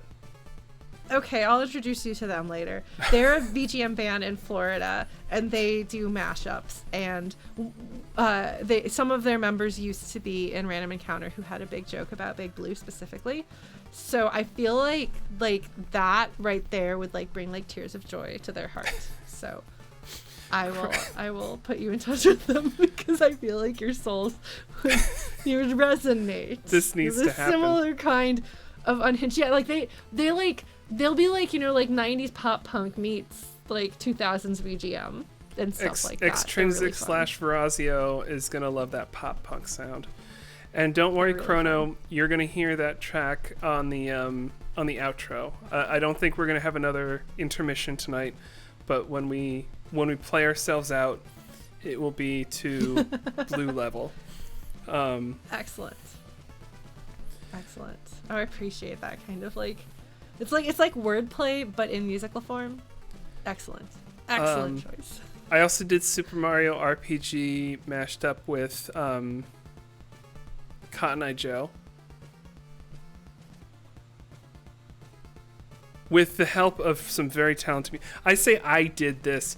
I came up with the idea, and then I had better musicians help me. That is a complicated idea to come up with, though. Like, again, like people can say they've done that. Like, you have a gift for like thinking of unusual and really interesting and compelling concepts. That's really cool. But I have to point out... Yeah, that is some see if I got our ass nonsense. That in the best possible way. I have to point out, we're not here to talk about me, as much as I might like that. We are here to talk about LaurenTheFlute's Koji Kondo banner art, your banner artist breakdown, your skills, your thrills, the stuff that, you know, excites and inspires. We just, before intermission, we were looking at the progression of your art, like your workflow for the Koji Kondo month, you know, the several drafts that led to the final product. The other thing that you did share with me, that we have in an artist slideshow, I believe this is it's your portfolio, like this is other work that you've done? This is a selection of Final Fantasy VI fan art starting with 1995. All right. If you go to the LaurenTheFlute / obsessive fangirl JPG, put that one up. I think it makes the point. So here's what I'm gonna do. I'm gonna. Oh, I did a bad job. I'm gonna bring us over to the artist slideshow. I think you numbered these, which is very helpful. I might have. I did not number these ones. These ones ordered, but that's fine. So here's what we got first. Walk us through. What's the?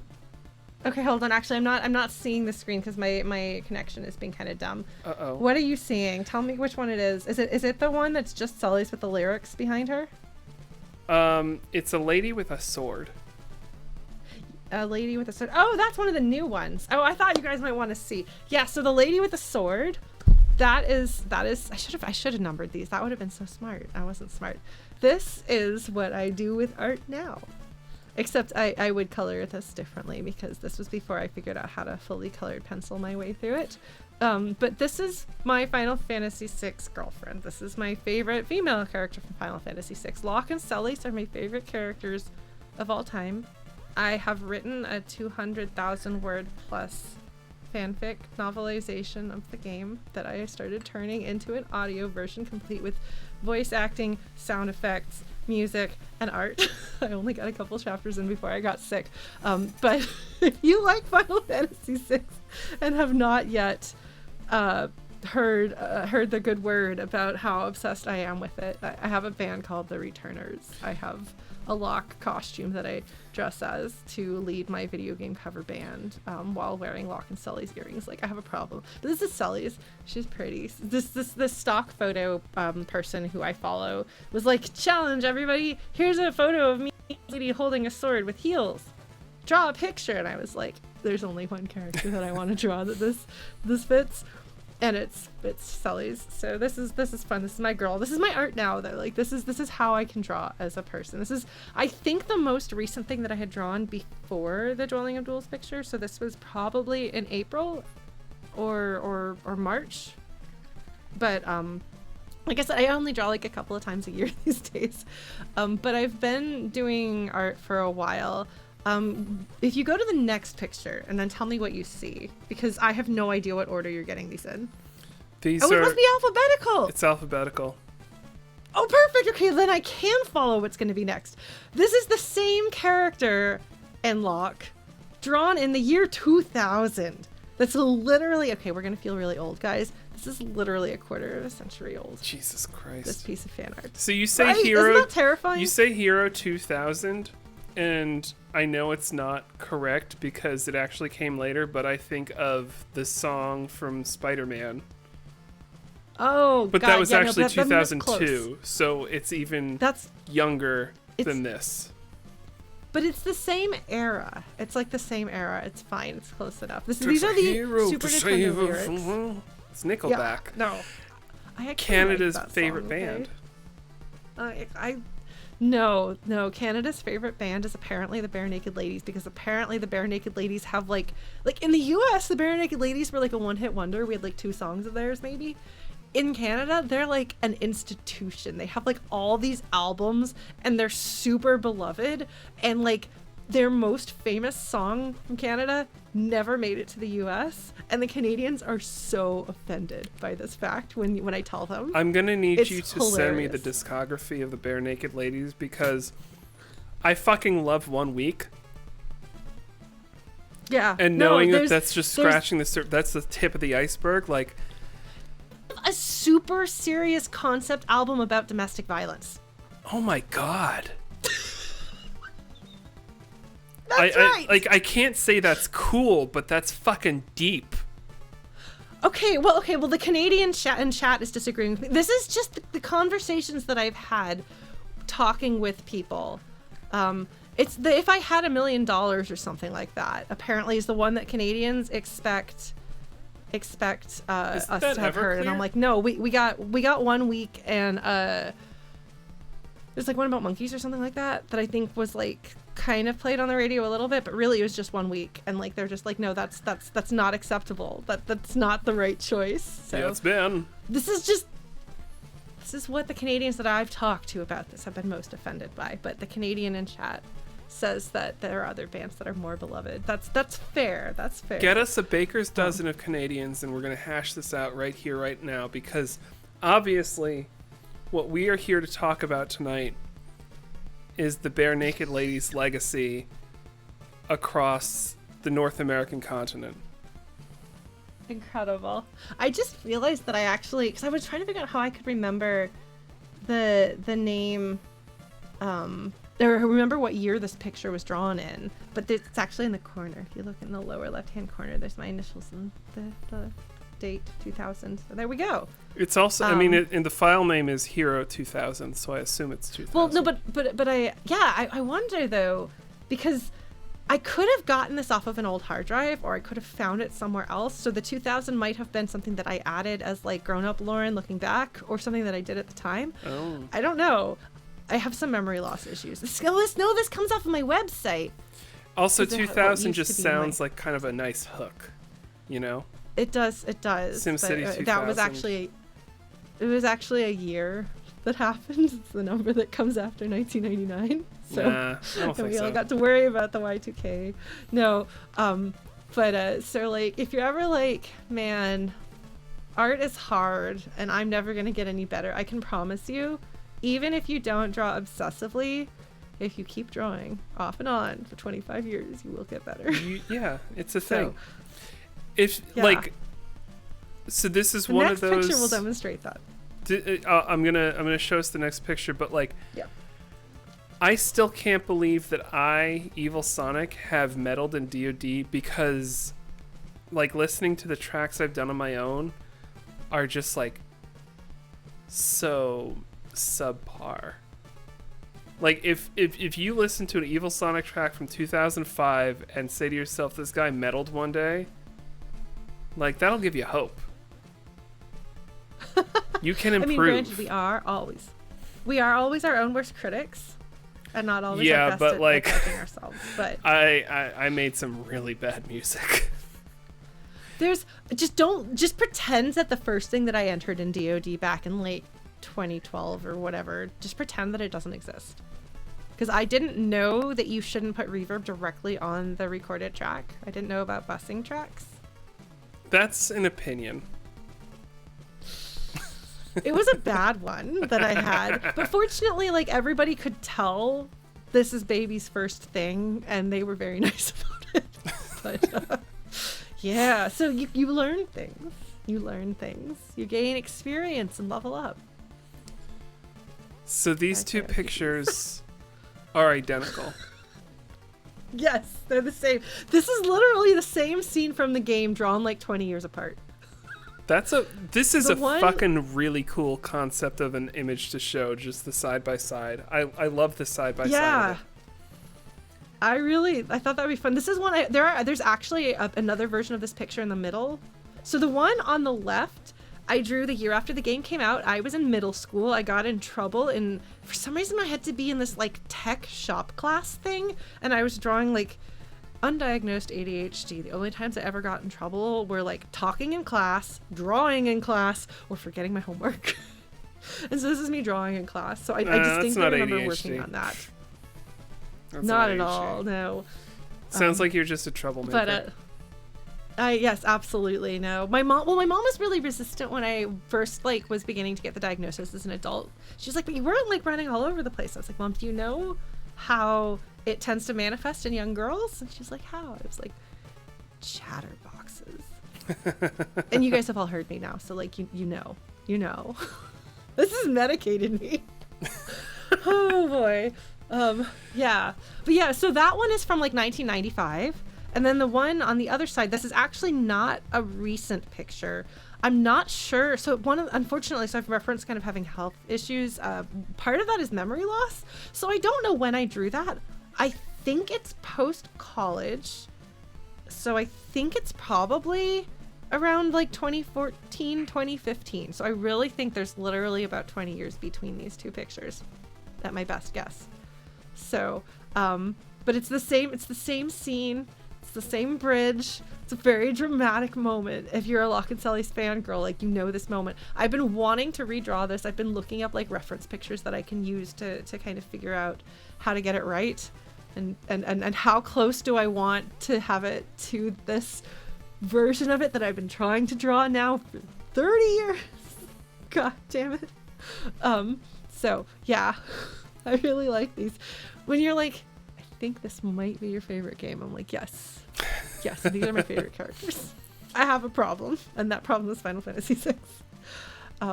I have a hot take. I thought take. I have a hot take for reference, and this Okay. is. I'm gonna feel stupid saying it, and everyone who hears me say is probably gonna feel stupid hearing it. But I am just reminded of Jack and Rose in the Titanic when they first meet. Oh my god. Amazing. Amazing. Well, maybe I'll take a look at that. I mean, like... Because it's she's, kind like, of, on the the same time edge, period. and he's like, hey, don't do it. Yeah, maybe. I'll take a look at that and see. Because I've just been looking at photos, like, of people standing on, like, bridges or balconies or things. And I have a little folder in my computer that I forgot that I'd put there because, again, memory loss. But, like, if I open up a folder of reference images and I see people standing on a bridge or a balcony, I'm like, oh, clearly these are saved for the update of the bridge of Miranda. This bridge scene, or Albrook, this Albrook bridge. Bridge, balcony, ship So deck. that's- Yeah. You just gotta add Yeah, ship it's deck to it. basically the same thing. Yeah. What is a ship yeah, so deck but a this- balcony to the ocean? Yes. Yeah. And granted, it's a bridge in game. And like, that's fine. Like, me trying to draw perspective so you can see it's a bridge and there's a town. I tried so hard.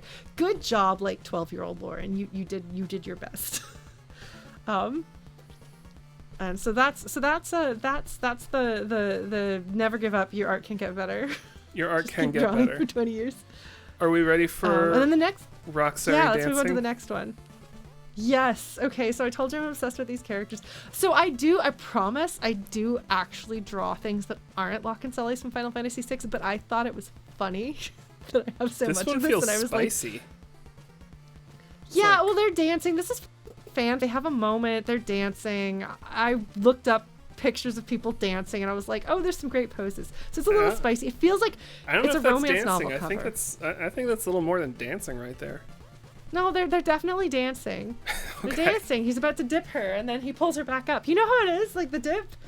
You gotta have the dip moment, and it's very very dramatic. Your insistence that this is not like more than dancing reminds me. I'm gonna flex a little bit of nerd cred here.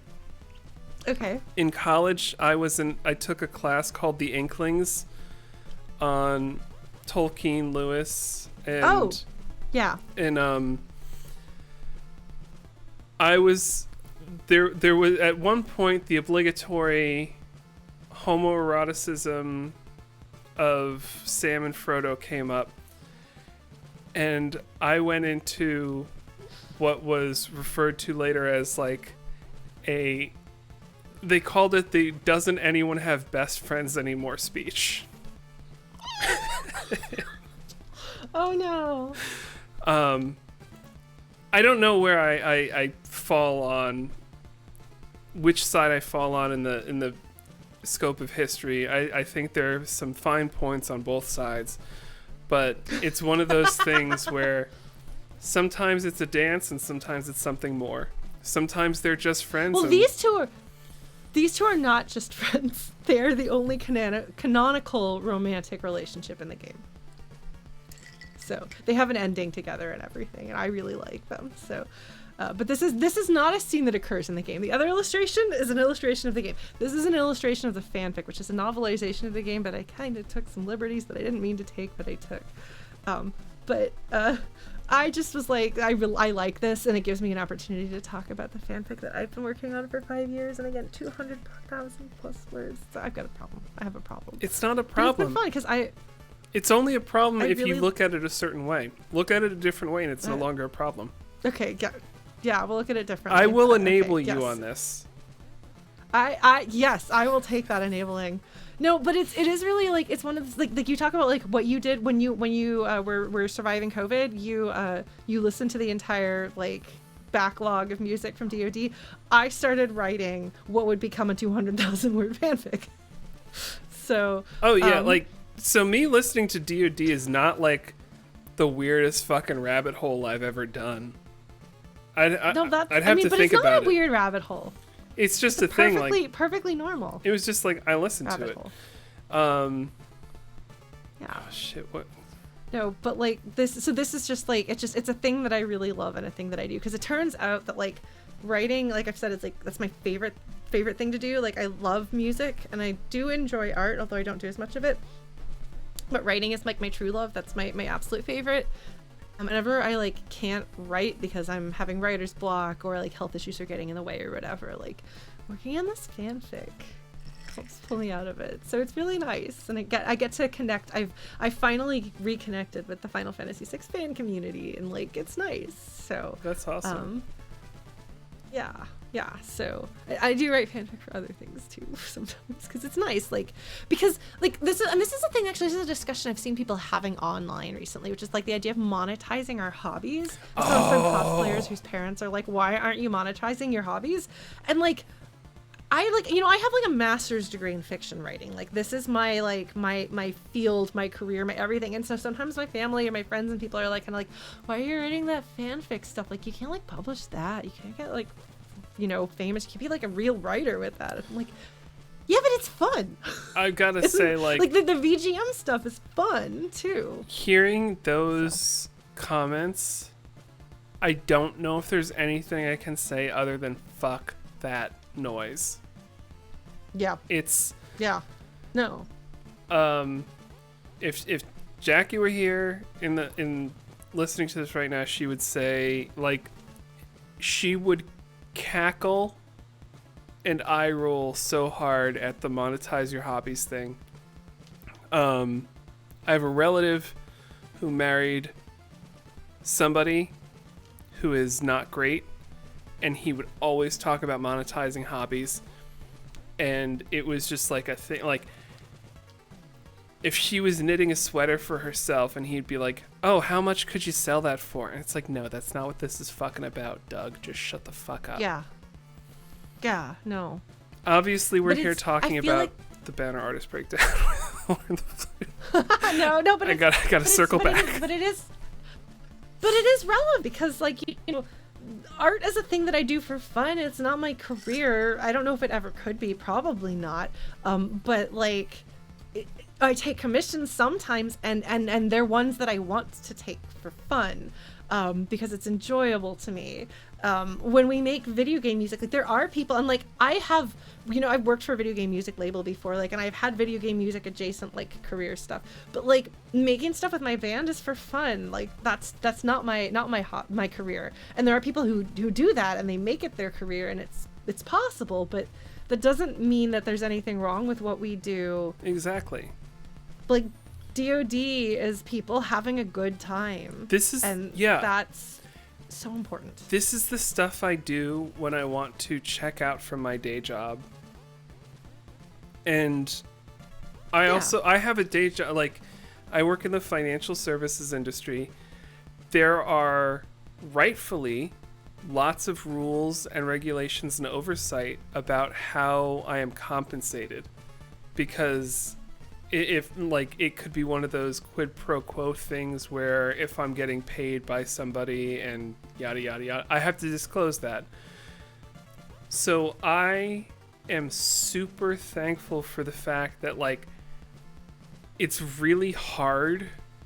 It's just really complicated for me to get paid to do my extracurricular stuff, because I have to go talk to somebody at the Philadelphia home office and be like, "Hey, I need to talk to you extensively about this outside business activity where I'm getting paid like maybe $100 a year in the most outlandish possibility. I'll probably never see anything about it, but there are just so many hoops I have to jump through in order to get paid. So I mentally just like, I don't get compensated from this, and that's fucking great. This is my extracurricular, it's my hobby. The other stuff, that's my work, and never the twain shall meet, and I love that. And I do, like, I totally respect and understand, like, I know a lot of people in this scene who are full-time musicians in various capacities, and so, like, putting music up for sale, like licensing their covers and selling them is, like, you know, part of how they pay the bills, and more power to them. That's a super legit thing to do, but it's not the only path, and it's not the only path to make it worth doing. Like, periodically I ask myself, like, why am I, like, you know, I'm in my 40s, why am I spending so much of my time, like, doing this video game music thing? Like, when am I gonna grow up? Because, like, you hear that sometimes from parents and stuff. You grew up, you're like, fine, you're golden. Because I like it, and that's enough of an answer. Exactly. Sorry, my cat's yelling. Come on in, Sophie. she's just gonna sit in the hallway and meow. That's fine. But yeah, so that's my high horse about all that.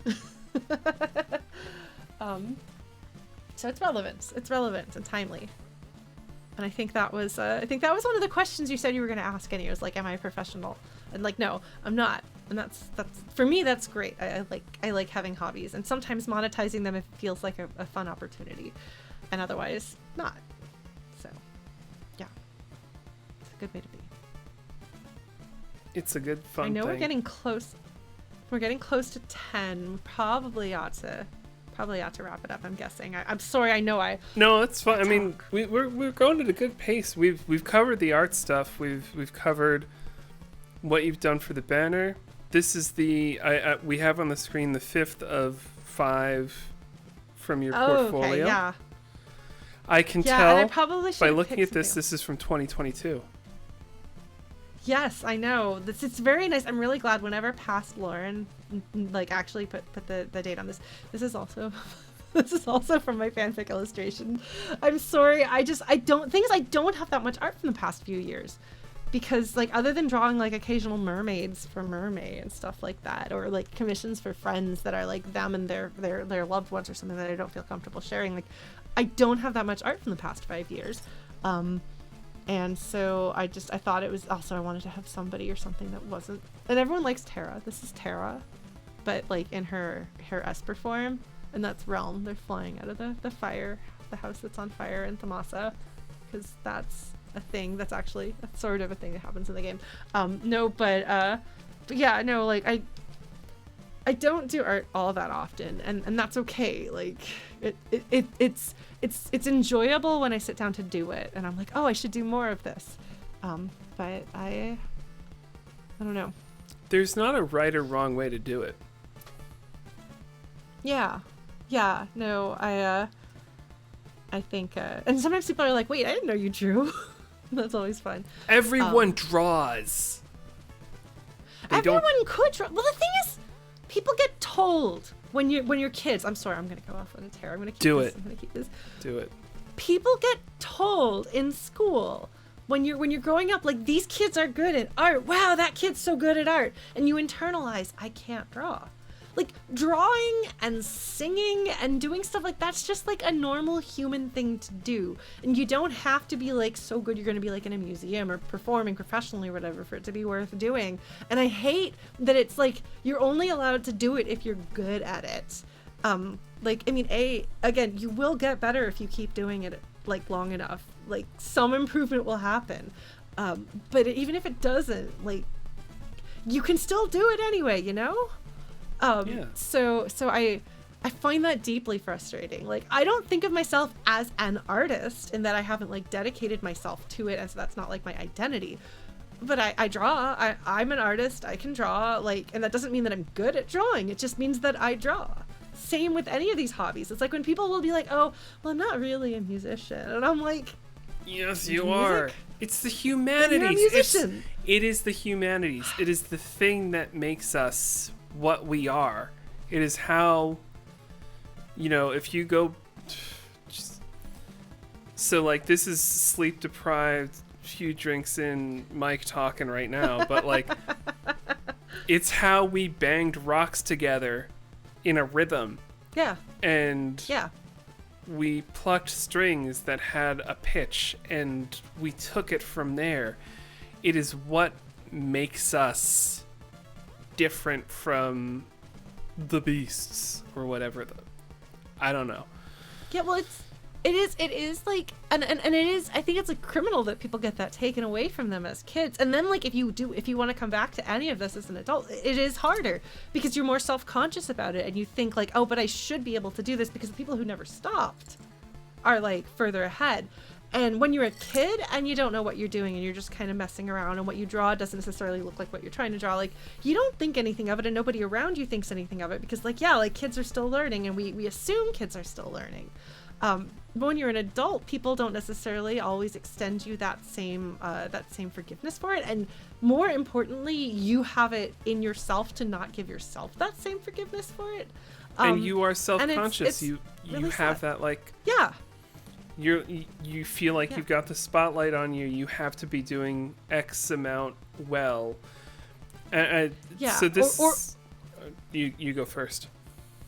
I was just gonna say, you hear the adults in your head not encouraging you, and you're like, well, I'm not good. Why am I trying? I should just stop trying. And it's like, it's okay that you don't know what you're doing. Like give yourself permission to be like you're a kid, because you didn't get to finish doing that as a kid. So do the kid stuff now, and that's okay. It's not your fault, and eventually you'll get where you want to be if you push through that. But it is really hard because you got that internal and external judgment, and it's all bullshit. Yeah. Well, one of the things I do outside work in DoD is I'm on the board at a community music center, and the director there, we were talking about the Music Together program that's introducing kids from a very young age about music, and he said something that really just clicked and stuck with me, which was like, doing music and singing from a very young age is so important because nobody is self-conscious yet. Like, if you are just singing and you're 6, you are singing, and that's fucking great. If you are singing and you are 12, you're on a stage with a spotlight and everything sucks and, you know, you're terrible. And if you're singing in your 20s or your 30s and beyond, you're just like, what am I doing? This is a joke. Why would I? So, like, just starting young is... You don't need to start young to get good at it. But starting and young... you don't need to start young or get good at it to be worth doing. Exactly. But... If you start young, you won't care when you suck. So if you are a parent... and you have a young child, get them started young. If you are not a parent, just sing and get over yourself and get good. It'll happen. Just do things you enjoy. Ugh. Yeah, give yourself permission to not get good at it. I think if you can work on not focusing on the getting good part, then I think that you'll have a more comfortable learning experience, trying as much as you can to get into your kid mindset. That is so true. It feels really weird to talk about this on the channel for a music competition where people are scored and ranked for their performance and production skills. But the thing about DoD and the judging and the voting, it's only like for the fun of it. It is for the fun of it. And here's the thing. Do it, suck and come in last. Do it again, come in second to last. Keep doing it. Have fun. Fun first. Separate the placement. Just, that is a different thing. It doesn't matter. It's like arbitrary. Do the things you want to do. Like, don't even look at the judging. Like, I really appreciate that you guys have introduced people being able to comment on tracks, but I haven't read any of the comments anyone made about the track that we did earlier this year, because that, for me, that's not why I was doing it. I was just like, I want to get back into doing music stuff. I want to collaborate with some friends. I got that.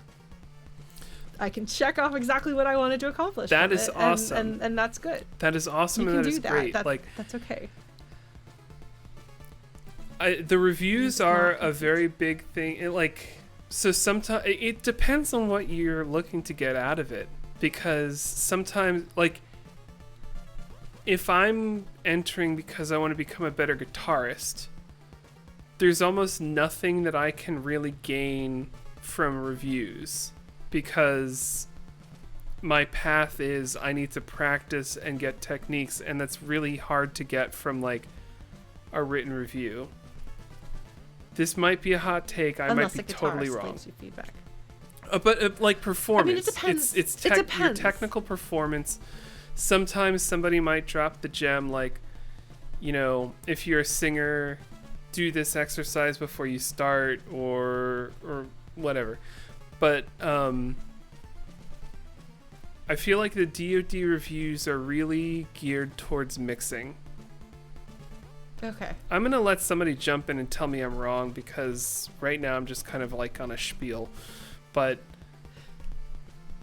there's nothing right. There's nothing wrong. It's all good. It's all whatever.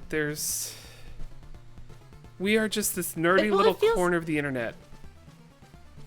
It feels like trying to win a game of apples to apples. Like, it doesn't really matter who wins apples to apples. Everybody's having fun playing. Especially if you're drinking along. Like, I can't remember the last time I played apples to apples without drinks. So it seems like that would be a good fit. Yeah. I like it because it's more good natured than Cards Against Humanity, which is not for Lauren. It's not good natured. So, but I know a lot of my friends love it.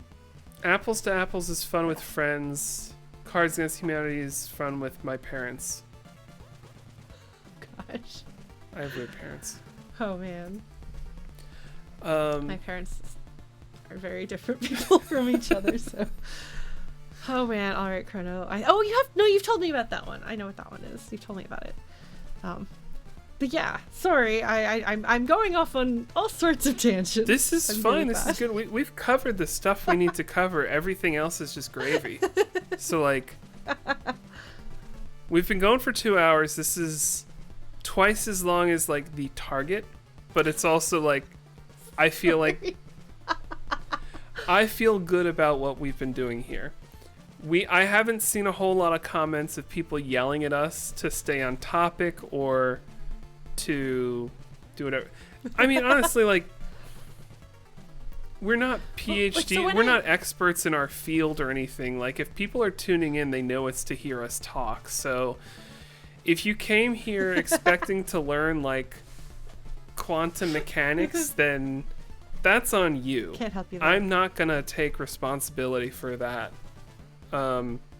This has been Evil Sonic and LaurenTheFlute. I am notorious for taking very long tangents when I stream, but I do that in my space. I feel like I've come into your house and I'm like doing my thing in your house. I just want to make sure that's all right. This is a good house for it.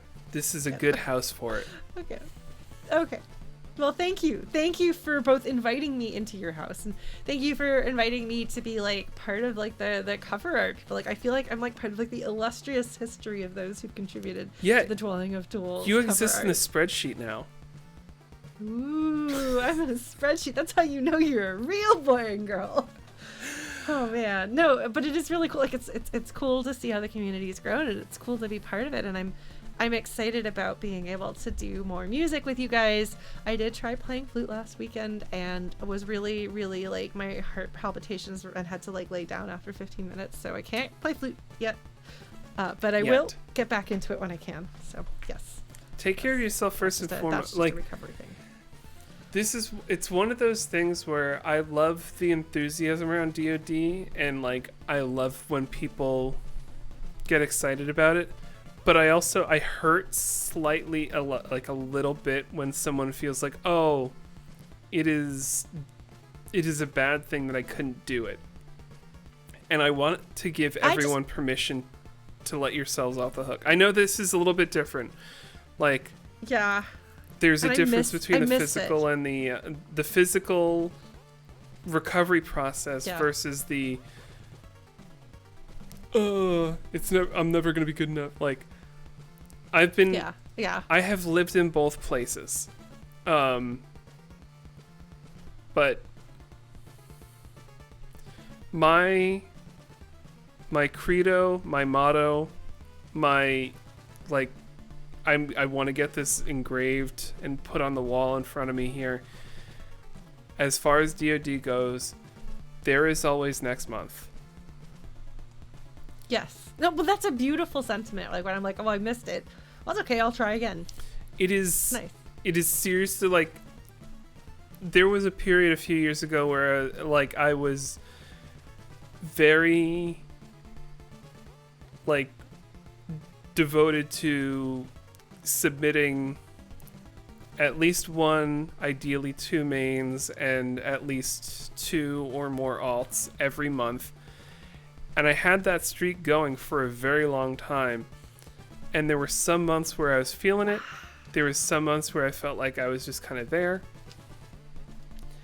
And at a certain point, I was just like, you know, like it is so helpful looking at that spreadsheet and just seeing there have been over 250 DoD contests. There's gonna be another one. If you don't get to do exactly what you want to do this time, you're gonna have another chance.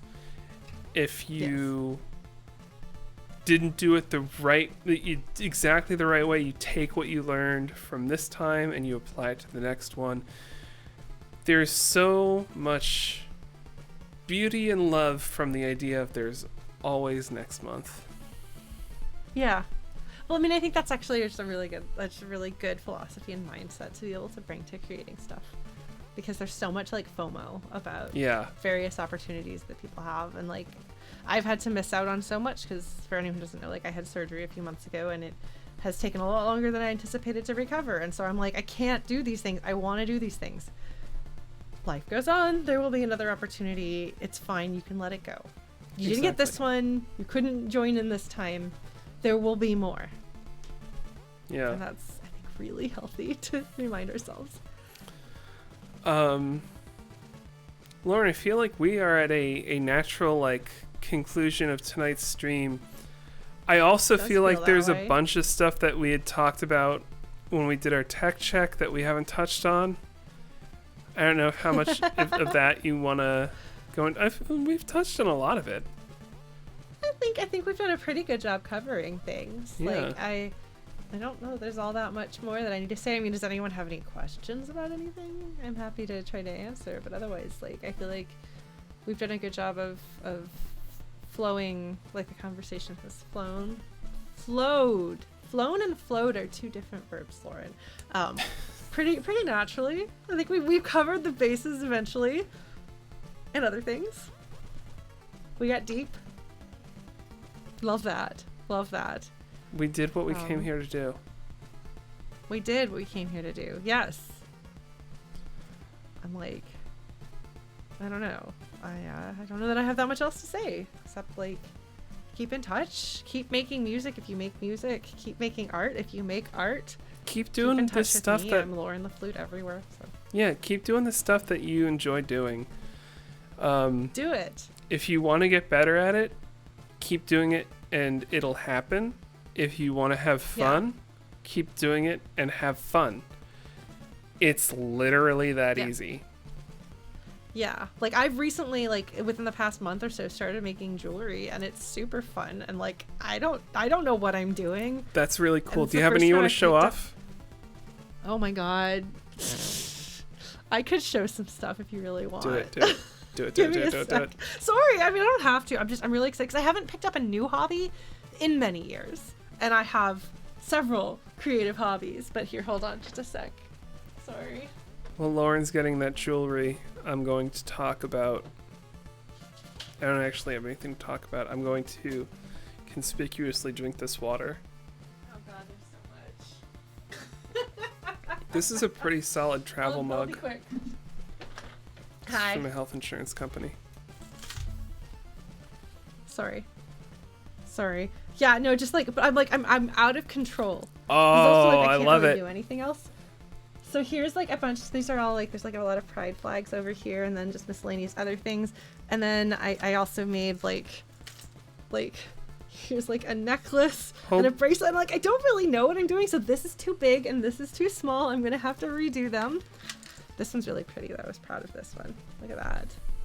Very It's nice. like it's every time, and the thing is, like, every time I do something, I'm like, I made this thing, I don't know what it is, but I wanted to learn how to do stuff with wire, so I did stuff with wire, and it's like, you can do that. You can just be like, I don't know what I'm doing, let's just mess around and read some tutorials online, and that's how art see started. what happens.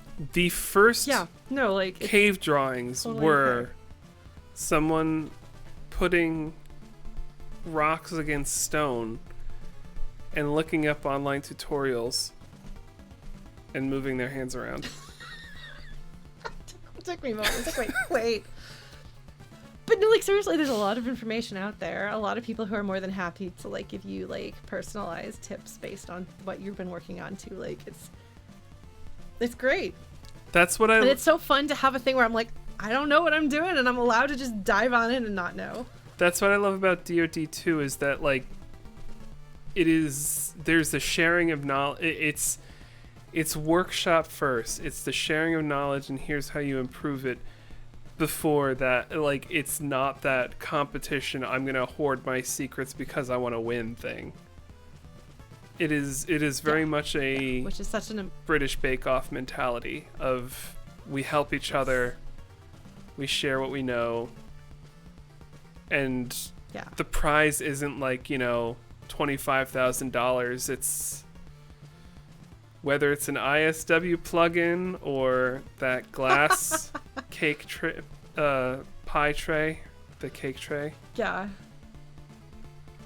Well, but like, this is a really wholesome and supporting community. Like, there's a lot of people who are like, I took 20 years off of music, and I guess I'm going to come back to it because you folks are telling me that I'll be allowed. Or I've always wanted to play music, and I've never done it.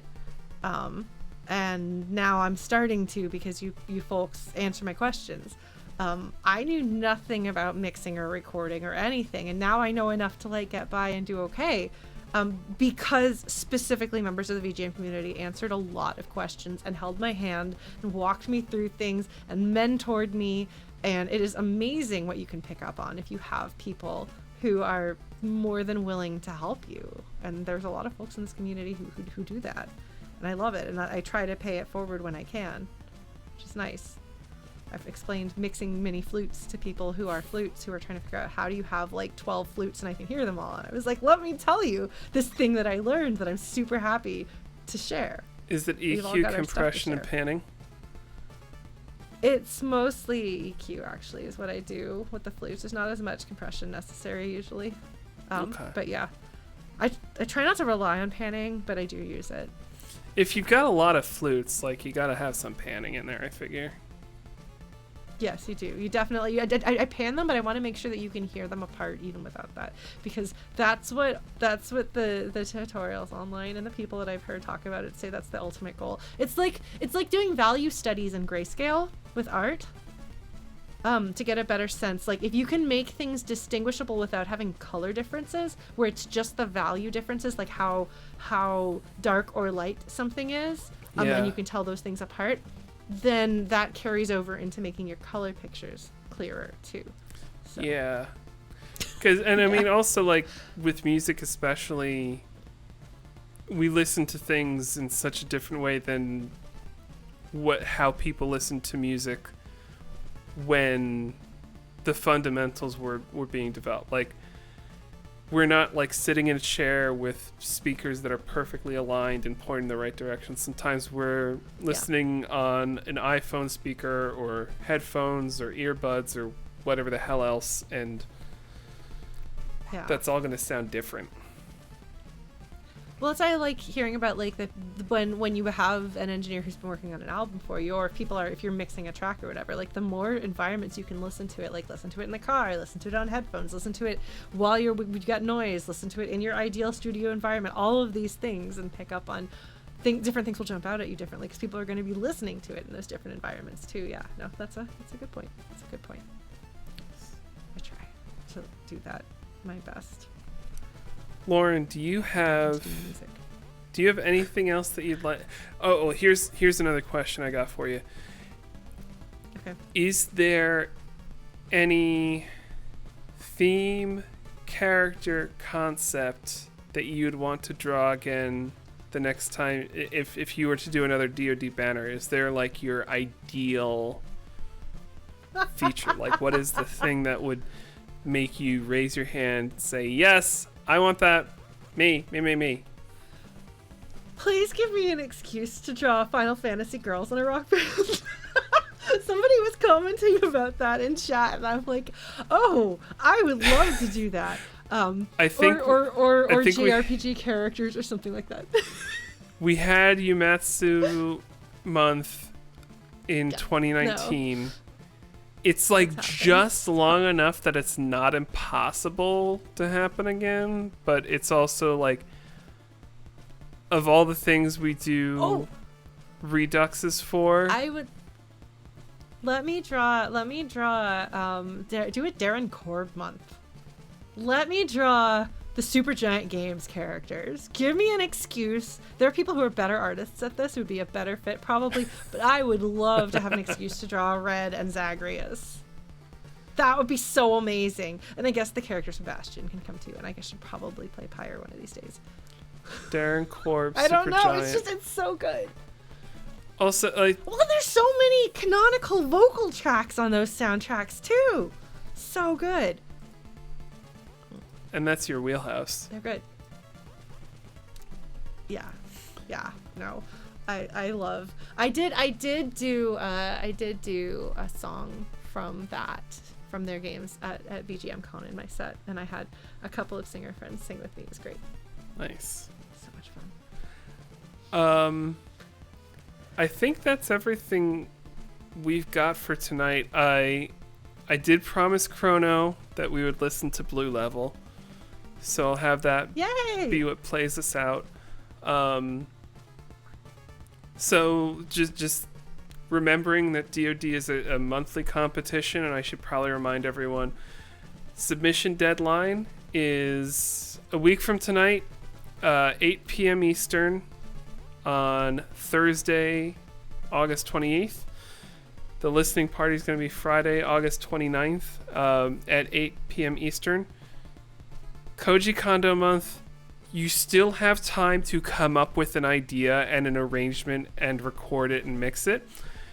If you have already started your arrangement, your project, you still have some time to agonize over it, make 36 different mixes. You can do the naming convention of final version 2, actual final 1-3, final, actual final, no really final. I've submitted songs with the file name no actually final. I'm sure of it. And you can too. I'm Evil Sonic. With me is LaurenTheFlute. This has been Dwelling of Duels. Duels. Keep it right here, everyone.